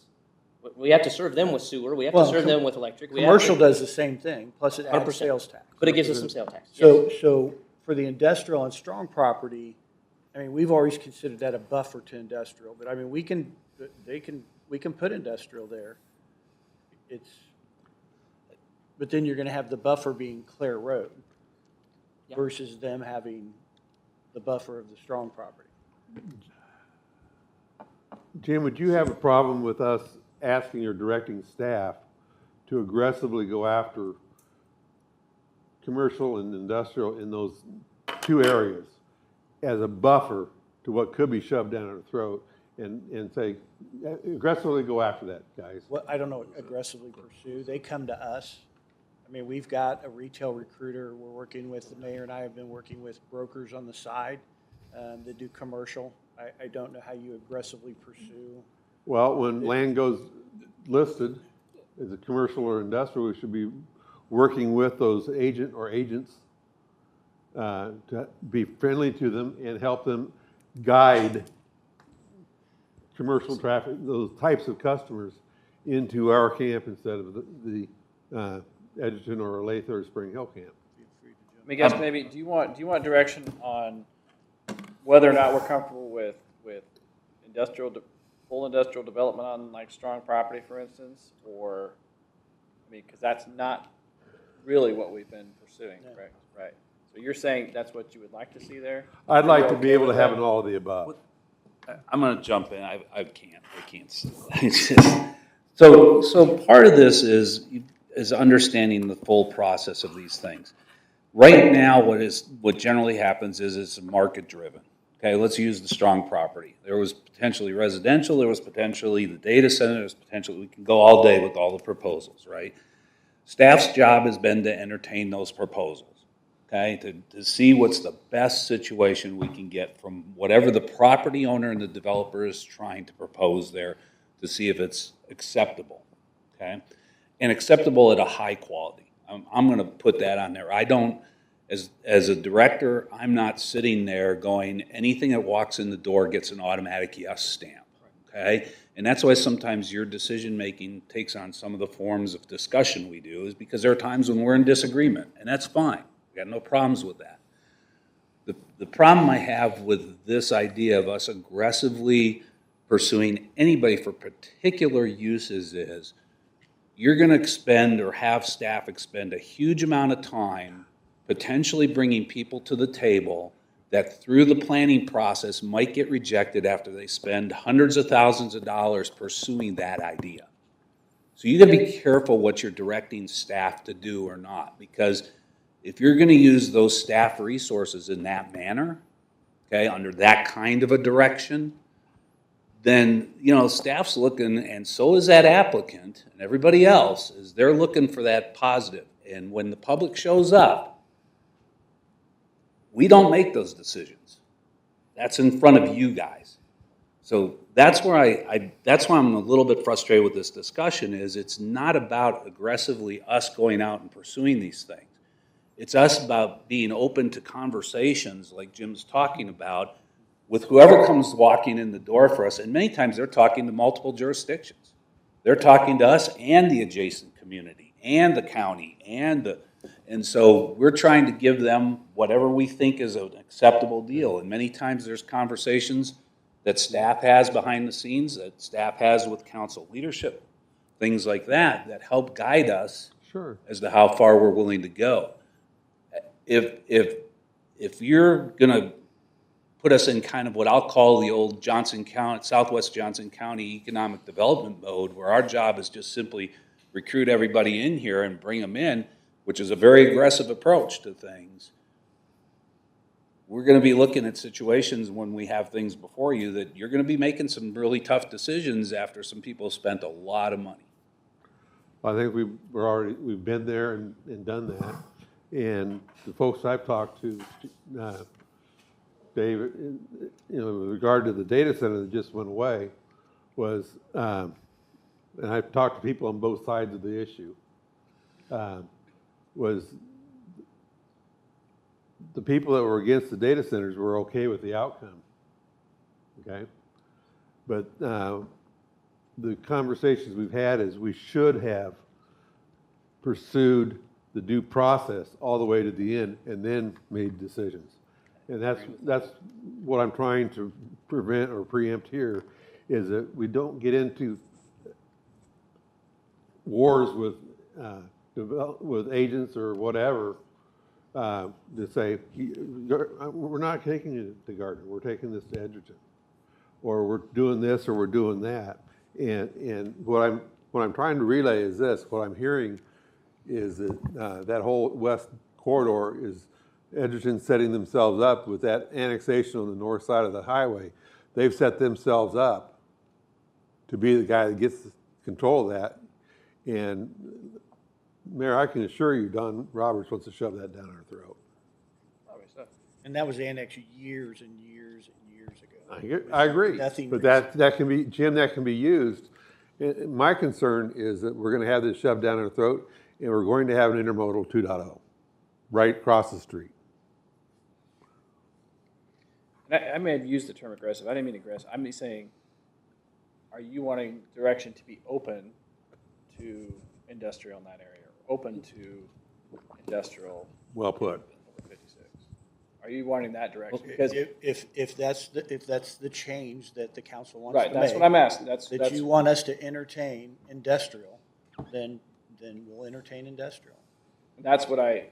That was the whole Exactly. point of today. But just keep, I mean, you have to keep in mind the consequences of that and the quality of life issues that are gonna come up with the additional truck traffic. Because even though we don't have the intermodal, you still hear complaints about truck traffic every day. We're talking about reviving downtown, doing a potential road diet, and then we're gonna add trucks to Main Street. That makes no sense to me. Agree. And I'm not saying either way. I'm just. I would say we Trying to- need to refine it further, because industrial is a broad category. It is. It is. And when we're looking at that, there's a difference between a high-level industrial manufacturer that brings in jobs versus a warehouse distribution center. Sure. Okay? So there's some differentiation that I think warrants further discussion, because the broad classification justification, or of which type of industrial we want, can make a very big difference. And again, even these warehouse distribution centers are getting those large property tax abatements, they're getting the large incentives just like other manufacturers. If there's payroll targets, if there's elements that we think are important to creating jobs, that helps us to tell a person before they spend tons of money going, well, they're open to industrial, we'll just propose this. We can sit there and say, hey, with the guidance we have from the policymakers at this point in time, if you're not meeting these thresholds, you're just not on the table. Sorry, it's the way it is. And yeah, you do risk losing it to Edgerton or somebody else who's willing to give those abatements and all those incentives and everything else and pay the costs. But again, we're talking about what's best for the community in the long term. And honestly, warehouse distribution is cherry picking right now. I would not advise giving any abatements to any warehouse I distribution agree. center. That's just me, okay? That's my personal feeling for what they bring back to the community. Now, you start talking about offering jobs and real industrial type elements, there's something that I can say that's a benefit of the community. Now that's, what I'm saying right now is just my personal thought. I'm not gonna say I have data for that or anything else, but I think if a city is gonna look at how it uses those tools, you need to be selective about those, and you need to get something in return. That's the part that doesn't make sense when you talk about commercial. Commercial is more than just industrial. Commercial, you actually have retail, which Gardner needs, so that they never have to leave this community to buy anywhere else. If you have commercial, you're generating property tax and sales tax. If you have a warehouse or industrial where you're not selling anything, you're not getting any sales tax, because when the warehouse is shipping products, the Georgia gets that sales tax, or wherever that product arrives at is the delivery location. And so industrial, it just is a broad category, does nothing to benefit a community like Gardner that doesn't have enough sit-down restaurants, doesn't have enough retail shopping, to go clothing shopping, or unique boutiques that bring people in from out of the community to spend money here. And you can have retail and get your 25% assessment without it being industrial, which becomes an eyesore and burden, and especially with the incentives that require to be competitive. And on your 56 highway, when Edgerton went south, they already told us it took the grade separation at 199th for them to have the bridge and the grade properly to go over the railroad track. They told us it's not happening. They're not going to that anymore. That's why they had to do it. At the time, they said it was a $10 million bridge, and they're not going. What restaurants are gonna go out to those areas? I was just gonna say, that's the other That's element the other of this, piece of it, right? right? This is the locational piece of it. Yeah, I that's- agree, because again, commercial's gonna be driven by rooftops and visibility from traffic. That's where it's gonna be driven. And you're right, there's those elements. All I'm saying is if you all decide that you're looking at something where you're open to it, I would even argue to the point with the data center, we have classified that as basically an industrial use as we were going through the review process, and we were open as a staff, as they were going through the discussions with us, to that being there, okay? But they had to meet some performance requirements that we were developing and things like that. So the element hasn't been that we haven't been open to it. You know, we're open to it. If you tell us in certain areas, yeah, well, we can be open to that. That's part of the economic development policy. We'll see what we can do. That's what But we're I would asking. love to have those thresholds that help us so that I don't have to turn to a developer or to a potential buyer after they spend thousands of dollars of consultant money and go, oh, well, now we've discovered this. Or now that, you know, I'd rather begin doing that in an upfront discussion that may cause them, to walk away, but if they're Dave, not this going to kinda meet comes our back to quality the- standards, what do we want? This kind of comes back to the comprehensive plan discussion we had at the very front end of this. Maybe we need to designate a couple of areas that could be very open to industrial, commercial, and that are going to become those types of areas anyway, because of the natural use of the land. And then direct staff to say, in these particular areas, we want you to be very open to commercial and industrial development. I think what you're trying to say is that we want staff to bring everything to us. Yes. But, as I've already said, part of that is on this body because we just had a development that the staff went through. Now, we also had, at the 11th hour, actually it was before there's even hours. We did it so early. We have an executive session, public doesn't get to see what happens, and the deal is gone. Mm-hmm. We didn't work through the process. Exactly. Planning never got to weigh in on it. We never got to see a final agreement from staff. That's on us. Mm-hmm. It certainly Okay. is. Maybe a little bit, staff. You guys were like, hey, I think we should kill this. But Yeah, because otherwise, Mark, what you're doing is that when they say, do you think the city would support this? And if we don't tell them what we think as far as the policy that we've heard from the governing body, then they're spending hundreds of thousands of dollars on engineering and architecture and all these things that, I mean, you're going to go through that once or twice, then nobody's going to come to us. right, Because they're like, yeah, they told me they consider it, and this isn't going anywhere. Right. So if we bring a development, they say we're going to put 400 trucks a day on Main Street, and we know that that's not acceptable, and they go through that process, we're going to get shut out. right, agreed. That's what I'm saying. Part of this is this body has to make it clear what we will accept. Right. So that you have direction. Right. So Right. that, not that we need to direct them, but they have clear direction so that then they Well know said. we will tolerate this so that it can go through the process. Maybe it still doesn't go through, but you can go through the process to actually find out what you're looking at. Well, That's what I was trying to do. Mark, I agree with you, because here's the thing with the Beal decision that they decided to back out. We don't know what the development agreement could look like. And our job as a governing body is to represent the citizens of this community and to have their general welfare in place. And we heard from a vocal, probably 20-25% of the community at best. Not even close. What? Not even close. Not even close. But let's say 1,000 people out of 25,000. That's probably closer to being accurate. But pick a number, any number, it doesn't matter. But a vocal minority dissuaded the whole process before we had an opportunity, and the rest of the community had an opportunity to see exactly what was on the table for the entire community to make a decision on. Right, but to be clear, there was a few people making a little bit of noise, Mm-hmm. several, the majority, not even from Gardner. And then this group was fickle. We said, well, we'll entertain it, and then we threw it away without ever even looking at it completely. We don't So know that's what on we us. do. We don't get to blame those people necessarily. I don't know why we want to go through this again. Every single meeting, we talk about the fact that we decided that we were going to entertain it, and then we threw it away because of the citizenry came to us and said, this is not a good idea for our city. And we didn't get a chance to look at everything. We didn't get a chance to do a development agreement. What I heard from Dave and Jim today was that they look at it from a standpoint of whether there's jobs involved and what the incentives should be and everything associated with that. And the incentives should not have been there based upon that sort of idea.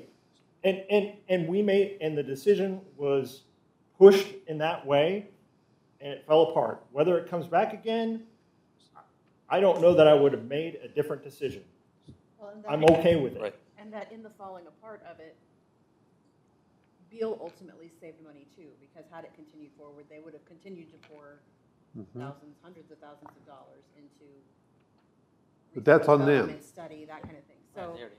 yes, while it would have been nice to be able to show everybody what the pros and the cons and the whole project would be, at the same time, if we were headed to a no, to let Beal know that ahead of time, the sooner the better on their part as far as their finances are concerned also.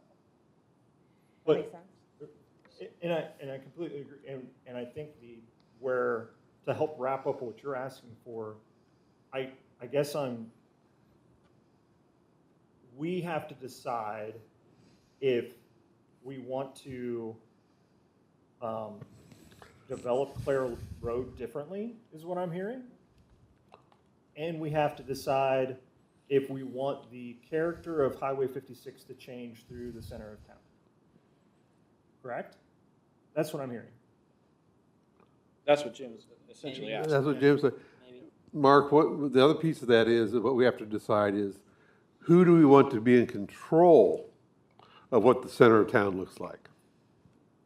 But I don't know if it's that straightforward. Go ahead. Well, I just don't know if it's that straightforward. I mean, it's not like we can just say we want that land and then we can control it. I mean, projects come forward.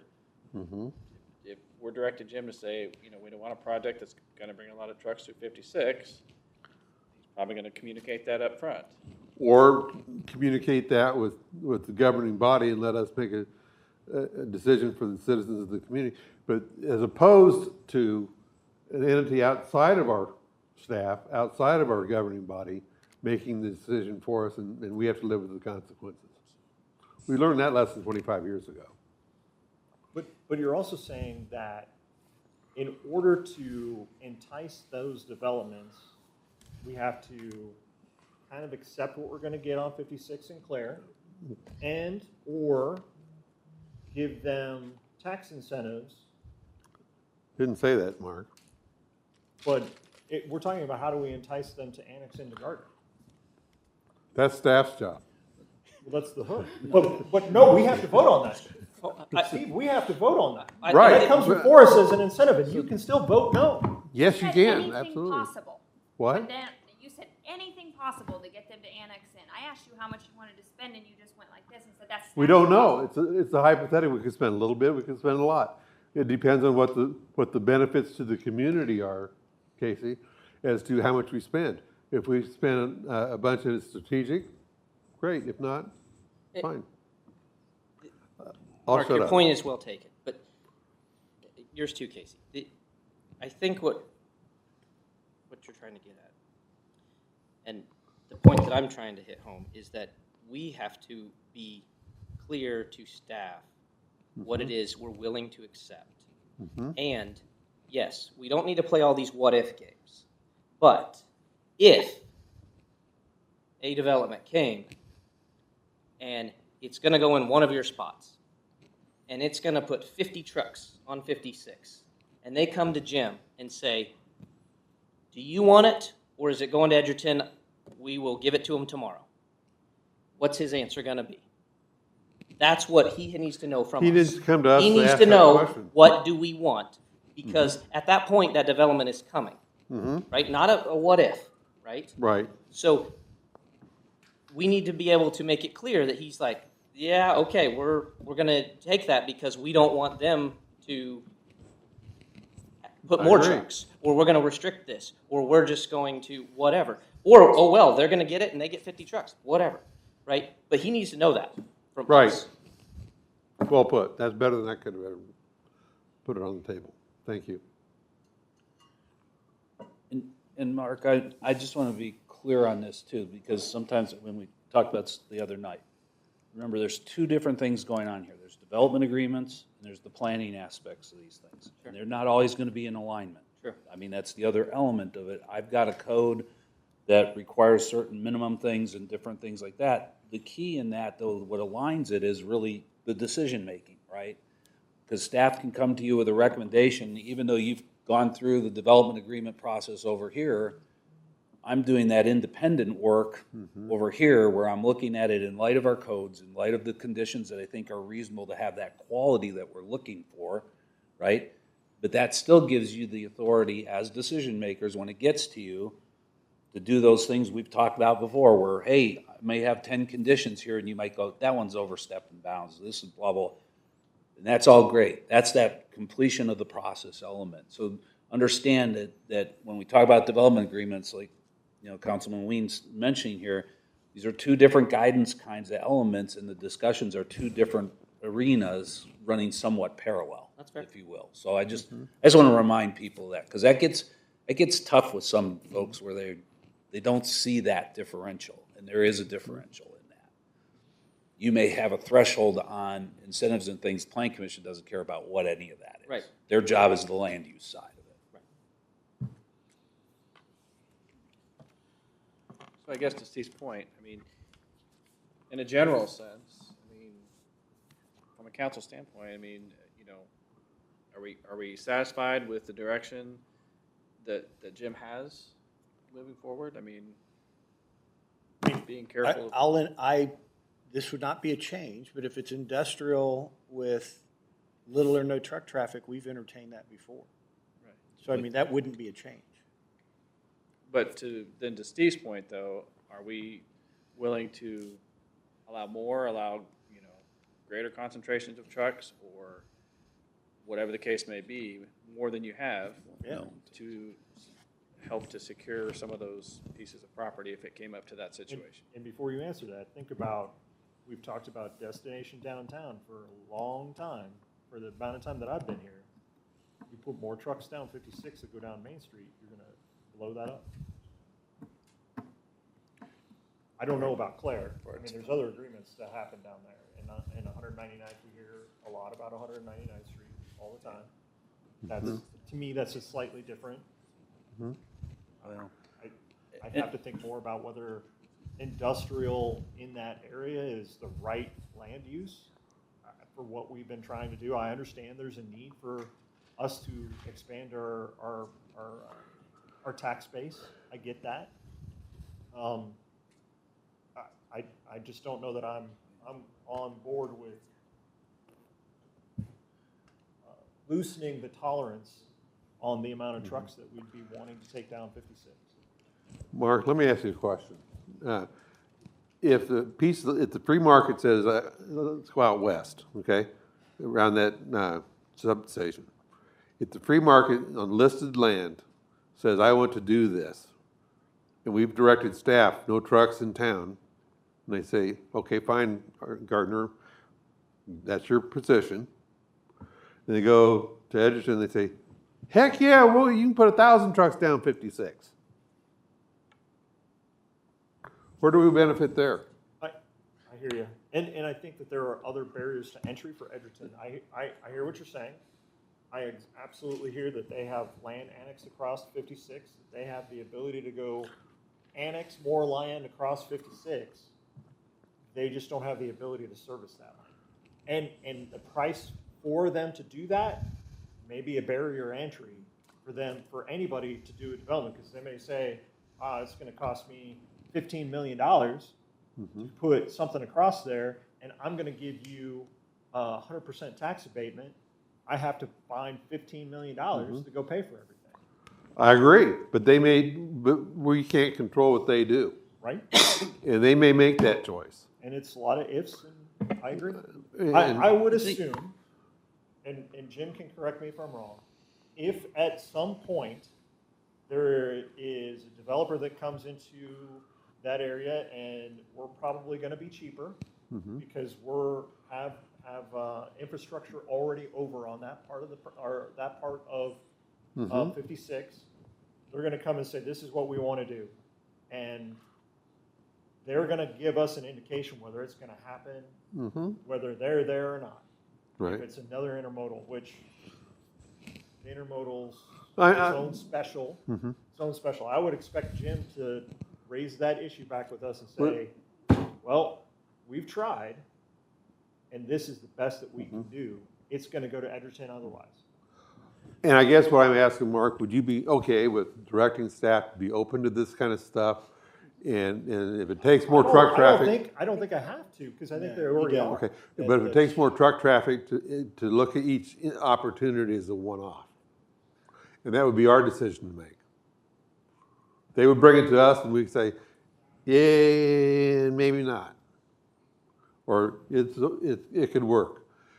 Knowing that if we don't, it's gonna go the other direction and we're gonna deal with, my point is, I don't some feel of this like land they out there, I we're don't- gonna have to deal with truck traffic I don't one think way or Jim the needs other. that direction. He's No, gonna I do that, don't. and Jim and Dave are gonna do that otherwise. Yeah. I mean, they're gonna bring it to us just like,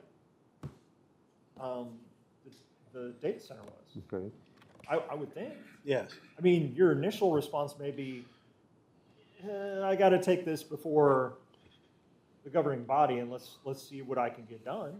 Yeah, that would, I 'Cause I don't think it's like they walk in and, we need to know today. Yeah. If you don't say yes, right. we're going to And Edgerton. honestly, I mean, Todd and I communicate every day, at least once. And he's a great sounding board for, hey, we probably need to take this to the governing body. I mean, we're not doing this in isolation. Todd is representing the governing body, and we always have those discussions every day. So it's not like I'm making those decisions unilaterally without any input from the mayor. I mean, And if it's controversial, you can guarantee it'll always come to the governing body, just like we did with recently, 2 or 3 times. we've already had proposals come before the governing body that were contentious between everybody involved. Mm-hmm. Okay, That's our job. And that's their job. I do think, just to get a little bit away from this, I do think, feeling one of Councilmember Baldwin's, frustrations here, part of this is the limited opportunities we have for some of these things. I mean, honestly, geographically, we have limited opportunities. Market-driven wise, we have limited opportunities. Unfortunately, we're not this independent community out in the middle of the hinterland of Kansas where we can say, hey, this 600 acres, this square mile, we're designating that as our industrial park for the future, and we can walk away from that. We are in the midst of a county that is growing and expanding by many jurisdictions, is eating up land, is doing things, and the land use pattern isn't all under our control. And that's part of your frustration too, is it's the same thing. And we're trying to figure out the means by which that could be comfortable. Honestly, if we had the growth development agreements we had in place a while back between the cities, a lot of this discussion is moot, at least with a few of our neighbors. Not all of the neighbors, but a few of the neighbors. And so we're in that midst of how do we compete, how do we do what's best for our community, while also recognizing that we have a certain amount of resources and a certain amount of capabilities and limitations on the staff side, and we can only go so far with that. And you're feeling that pain. I know for sure he is, because we've had enough discussions about plan development and other things as we've gone through the years, that it's one of those, okay, how do we balance that? How do we figure it out? And the system right now, Jim and I talk about things from different perspectives, and there's times we disagree on something that's in the table, and we'll sit there and have that debate, and then that debate gets into, like Jim was saying, it may go to the mayor first or however, because we're looking for that guidance to say, okay, where does this where are we going too far in light of what the council as the policy board wants? So, you know, that's a constant given for us, every day, everything we're doing. But the frustration, it's hard for us even as planners, because we know we want to diversify the land use. We know that. We know that probably our best opportunities are still commercial at the two interchanges. Those are our best opportunities, and we need to make sure we protect those areas and don't have those eaten up by lesser land uses, if you will. Because the highest and best uses around those interchanges is going to be sales tax driven, you know, activities. So we know that for a fact. The industrial side, there's a real difference between different levels of industrial. And what's a real good package and what's one that isn't, it's almost a case-by-case decision with guidance by you guys. Dave, I completely agree with what you said, and the thing that brought this to my attention was when I saw put the resources in the grid and natural gas infrastructure. When you're looking at that kind of infrastructure already there, that is nirvana for manufacturing. Yeah.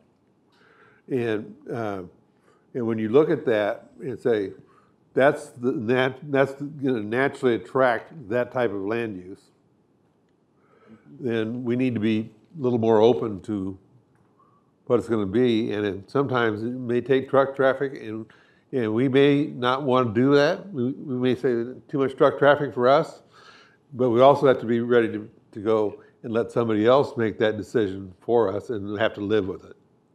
I think the phrase that Jim banters around a lot with us is the community has to get something in return for this. I agree. Right? And we've been hearing that message for a while now, and I think that's a key message is That any is. of those items, what's the benefit to the community in the long run? We may have to tolerate some things that we don't like giving up on, you know, a little bit or a reduction of what we thought. But if the benefit comes back outweighing that, that's what we're looking for. We're looking for that balance. Dave, I don't think this would ever happen, but I'm going to just lay this scenario out. What if Olathe comes on the east side of the Strong property, annexes right down to the back side of that Strong property, and a data center says, hey guys, Olathe, we want to do this. And they say, yeah, we have 4 data centers. Let's go. Let's do it. And they plant the thing right where it was going to be 1,000 feet away. And we still have the same issues with the same people, but now we have no say. How do we address that? Some of it, so jurisdictionally is what's our role as a city at that point? Do we go out and interject in part of the public process as far as going to those planning meetings and everything like that, stating the position of the city and trying to influence those communities as far as buffers and different thresholds and things like that? You know, that's the element we look at when we're trying to protect our citizens from adjacent development, because we do go through that periodically. I'll use one that's really not a big one, but recently Rural Water 7 had a proposal into Johnson County for a new water tower near one of our boundaries. And so we were looking at, okay, how does that affect the potential residential development that we might have in this area in the future? And so we make decisions about how to interject or at least try to influence those things. You're absolutely right. We don't have control of their decision-making ability. We don't have that, but we do have the ability to interject if we feel like it's necessary to help protect the citizens' interest or the community's interest at that point. And we will do that. We're informed by Johnson County. I mean, we talked to the Olathe people a lot, especially along 175th Street. They have a very different view of the 175th Street than we do for a number of reasons, not just the reasons for land development, but also for reasons regarding traffic flow and the way they designate that roadway. And so we're constantly trying to figure that out and work with it. I will say this with the Strong property, we would hold those regulations that we have in place that would buffer the land, and we would expect Olathe to do those kinds of things too. Now, will they? That's up to them. That's up to them at that point. And I can't speak for how anyone would look at those things. I can tell you that, you know, as we looked at the Strong property in this proposal as planners, I don't want to deal with development agreement, I don't want to deal with any of that, but as planners, we did a lot of research, a lot of looking into the impacts. We heard a lot of actually things and ideas that came up that surfaced through public discussion, came through council members about DBs and DBA and DBZs and DBCs, CAs, whatever the heck, XYZ, yeah. where we were. And we were prepared with conditions and things that we don't know if they ever would have accepted or not accepted at that point in time. Doesn't matter. That's up to them. That's part of our engagement, though. And it's the same when we hear about a proposal in another community. We're looking at it, and it's not unusual that I'll give a call to that planning director and sit down and say, I need you to walk me through this, because I'm going to get questions from council, I'm going to get questions from Jim, what are they doing over there, what's going on, and how's that going to impact us? And we do that actively. That's all I can assure you of from that perspective. Well, that's really all we can ask. I don't want to be us versus them, or this side's right or that side's wrong. What I'm trying to get to is, how do we protect on the boundaries, on the peripherals? How do we, when we see these kind of natural uses of land and the attraction to certain types of development, and it's on the cusp, it can go to us or it can go to another community, how do we protect our community, our citizens, and the investments that have been made already within our boundaries on stuff on the periphery? I think That's really the question. The boundaries are hard. This is quick. I'll use an ad with the intermodal. We had a situation there with a new warehouse recently, within the last year or so, that was put up there west of our boundary, just adjacent to it. And we had discussions with the staff at Edgerton regarding buffers and visual blocking and things like that. So that's where we try to at least engage on those boundary discussions. That's about the best we can do. Mm-hmm. I think with 56, I think there's some geographic restrictions there. I think it's gonna be tough to develop there. However, if it was under contract, they're probably gonna play both sides. They're gonna come to us at some point. That's, I think, when Exactly. we can then talk. We can have that discussion. But I don't think there's a way to go out there and just take it all up and put it in Gardner and hope something comes there. I don't think that's an easy. Well, half of what's under contract is already. Right. I think it's almost on a case by case, but I think there's time, if that develops, that we can then sit down and have those discussions. I don't think we'd say no, Edgerton, just take it. If something actually did come, I think we absolutely would be in the middle of those discussions. I think, Todd, what we're going to probably see, especially in the west area, is we're going to see something that's going to have some level of truck traffic. And that's going to have to come down to, what level are we willing to tolerate and say yes to? And what are we going to say no to? With the full understanding that if we say no, somebody else may say yes, and we may pay the consequences of it. But I think that happens on a case by, I think. Exactly, it's on a case-by-case basis.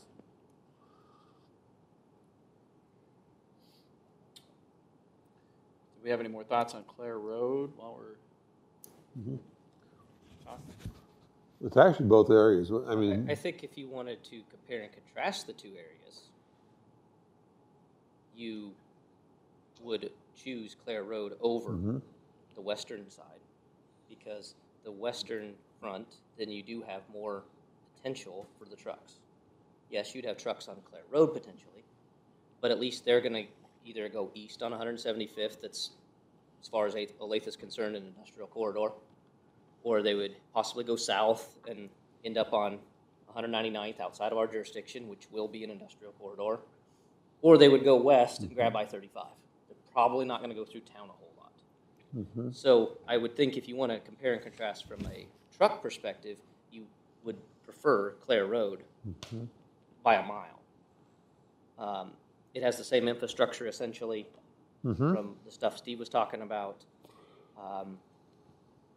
There's not a whole lot of residents in that area. We still have the ability to decide to put things there that will also be against Olathe or Spring Hill, and then you can buffer that up into our residential that's going to be behind our sales tax New Trails Parkway. So if you were choosing the two, that's my perspective.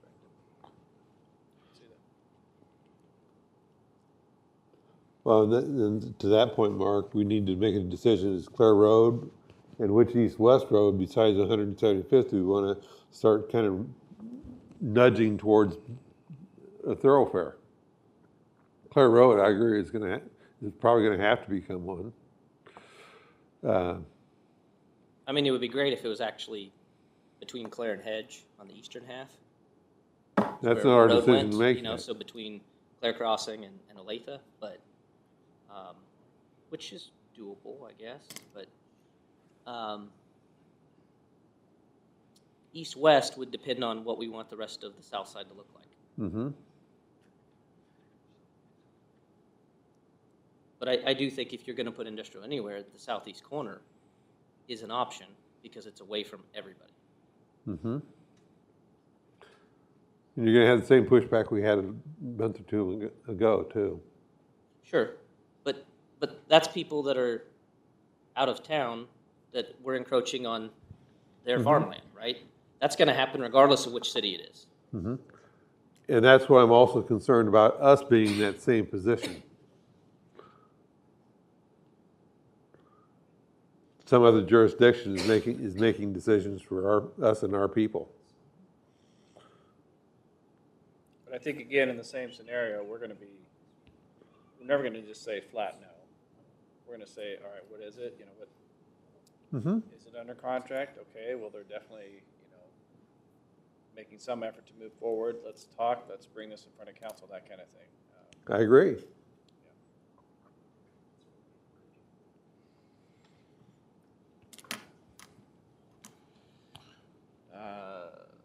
Stephen, I've got to leave here in about 10 minutes. I've got to get back to work. Mm-hmm. Do we want to figure out what we want to do, or? I think it's similar. I mean, I don't, I mean, Yeah, I mean, we can give direction, but we can't take action. right. Right. Mm-hmm. I mean, You also have to consider Clare Road is going to be, it's got two entrances on Clare. You have development on the northwest side that is relying on Clare to move traffic out. that's the Clare Crossing. The northwest. So Clare would definitely have to be significantly improved, probably. Road project is started. Well, again, depending on Right. what traffic comes. Would light industrial be, I mean, I think that's always been the key. There is a sweet spot of commercial, industrial, multifamily, lots of things that have lots of vehicles. Some are just lots of vehicles, some are trucks. There is a sweet spot of putting things where, maybe it is industrial, but it has a few trucks. Maybe it's, 4,000 apartments and it's a ton of vehicles, but it's not trucks, right? Either way, you got to deal with the traffic somehow. It just depends on what kind it is. Casey, do you have anything else? Opposite direction that we've been going, where it's limiting truck traffic for our way of life. We're chasing residential, commercial, and on the industrial, it's a case-by-case basis that staff brings to us. So I think everything that we've been doing is right in line with where our citizens are happy and what staff is already doing. Mark, did you want to?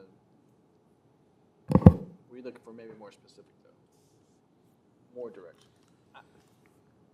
It would just be if, I don't know if there really is, but it would be if this group had certain criteria that we wanted to say, hey, 3 trucks is plenty, is fine, but 8 is too many, right? Do we want to draw a hard line? I don't know. I'm not saying we have to, but I think a hard line is difficult. it Based is on- because we do it Mhm. case by case. Yeah, and we don't know what the get is, right? So Right. like, Mm-hmm. maybe 3 Agreed. trucks for this is the max I'll accept for this project, but maybe the max on this project, 10 is okay because of what it's giving to our community. Right. Where I was going with that is I don't think we can necessarily nail it down. I just think we, as this body, has to be continuously thinking about, if Jim comes to us, what is your answer going to be in various scenarios, so that we can actually address something, so that we don't have a, hey, we're willing to do this, we're not willing to do this, but we just don't know, right? We need to be able to give you an answer. That's all I'm really saying. And it needs to be uniform from one development to another. Maybe not the exact same values, but it needs to come from the same perspective of, we're protecting the residents in this way, or we don't want to allow this thing because of X. That's all. Any parting thoughts? I have a parting thought, but it actually has nothing to do with the strategic plan, just something I have on my radar that I wanted to share. After our conversation a few months ago, I got sidetracked by data centers, but I wanted to go back, and I have reached out to several agencies in the area, had some people contact me. I would like to put together a meeting with, if there's anyone in the city who would like to join, somebody from the police department, if anybody else from the governing body, plus some residents of Gardner, some representatives from the various churches in the area, from Hope Market, Joyce Closet, to figure out what resources we have available for unhoused and struggling people in Gardner, and take what is now kind of a scattershot list that's spread out all over the place, put it all together into one central resource, so that when people come to various locations and say, I need help, we all of those resources have access to the fullness of what various people in Gardner and companies and churches in Gardner and throughout all of Johnson County have to offer, to make it easier to be able to assist people when they need it. So if there is anybody on the city staff who would like to be part of that, just email me. Somebody from the police department I would love to have there. I'm looking at probably a month or two out, maybe even 3, because I know coordinating that many schedules can be difficult. But I do have that on my radar, and I will be actively working to put something together. So that's a wonderful thing. It kind of segues. Jim, years ago, Todd, you might remember this, we were trying to consolidate just helpful resources. I mean, like the Snow Angels program, people, elderly that needed help with various things, people picking up groceries, etc. And we were going to put it on the website. We had it at one point, and then we were going to expand that. But then we kind of put it on hold because we were going to redevelop the website, and then we kind of just shelved it. Do we need to revisit having that site, that page that is more involved? It is, but has more resources, to her point, that we keep evolving. We can do that. Okay. And the information you have from this meeting, or whoever, would be good to keep adding to it. That way it's, right, my point has always been with the website, we should keep pointing people back to it. It shouldn't be, I saw this on Twitter, I saw this on Facebook, I don't know what is what. That's the source. And if it's consolidated, right, just like when people were getting stuff handed to them at Aspen Place, I got this sheet, but I didn't get this sheet. Okay, well, we'll have everything.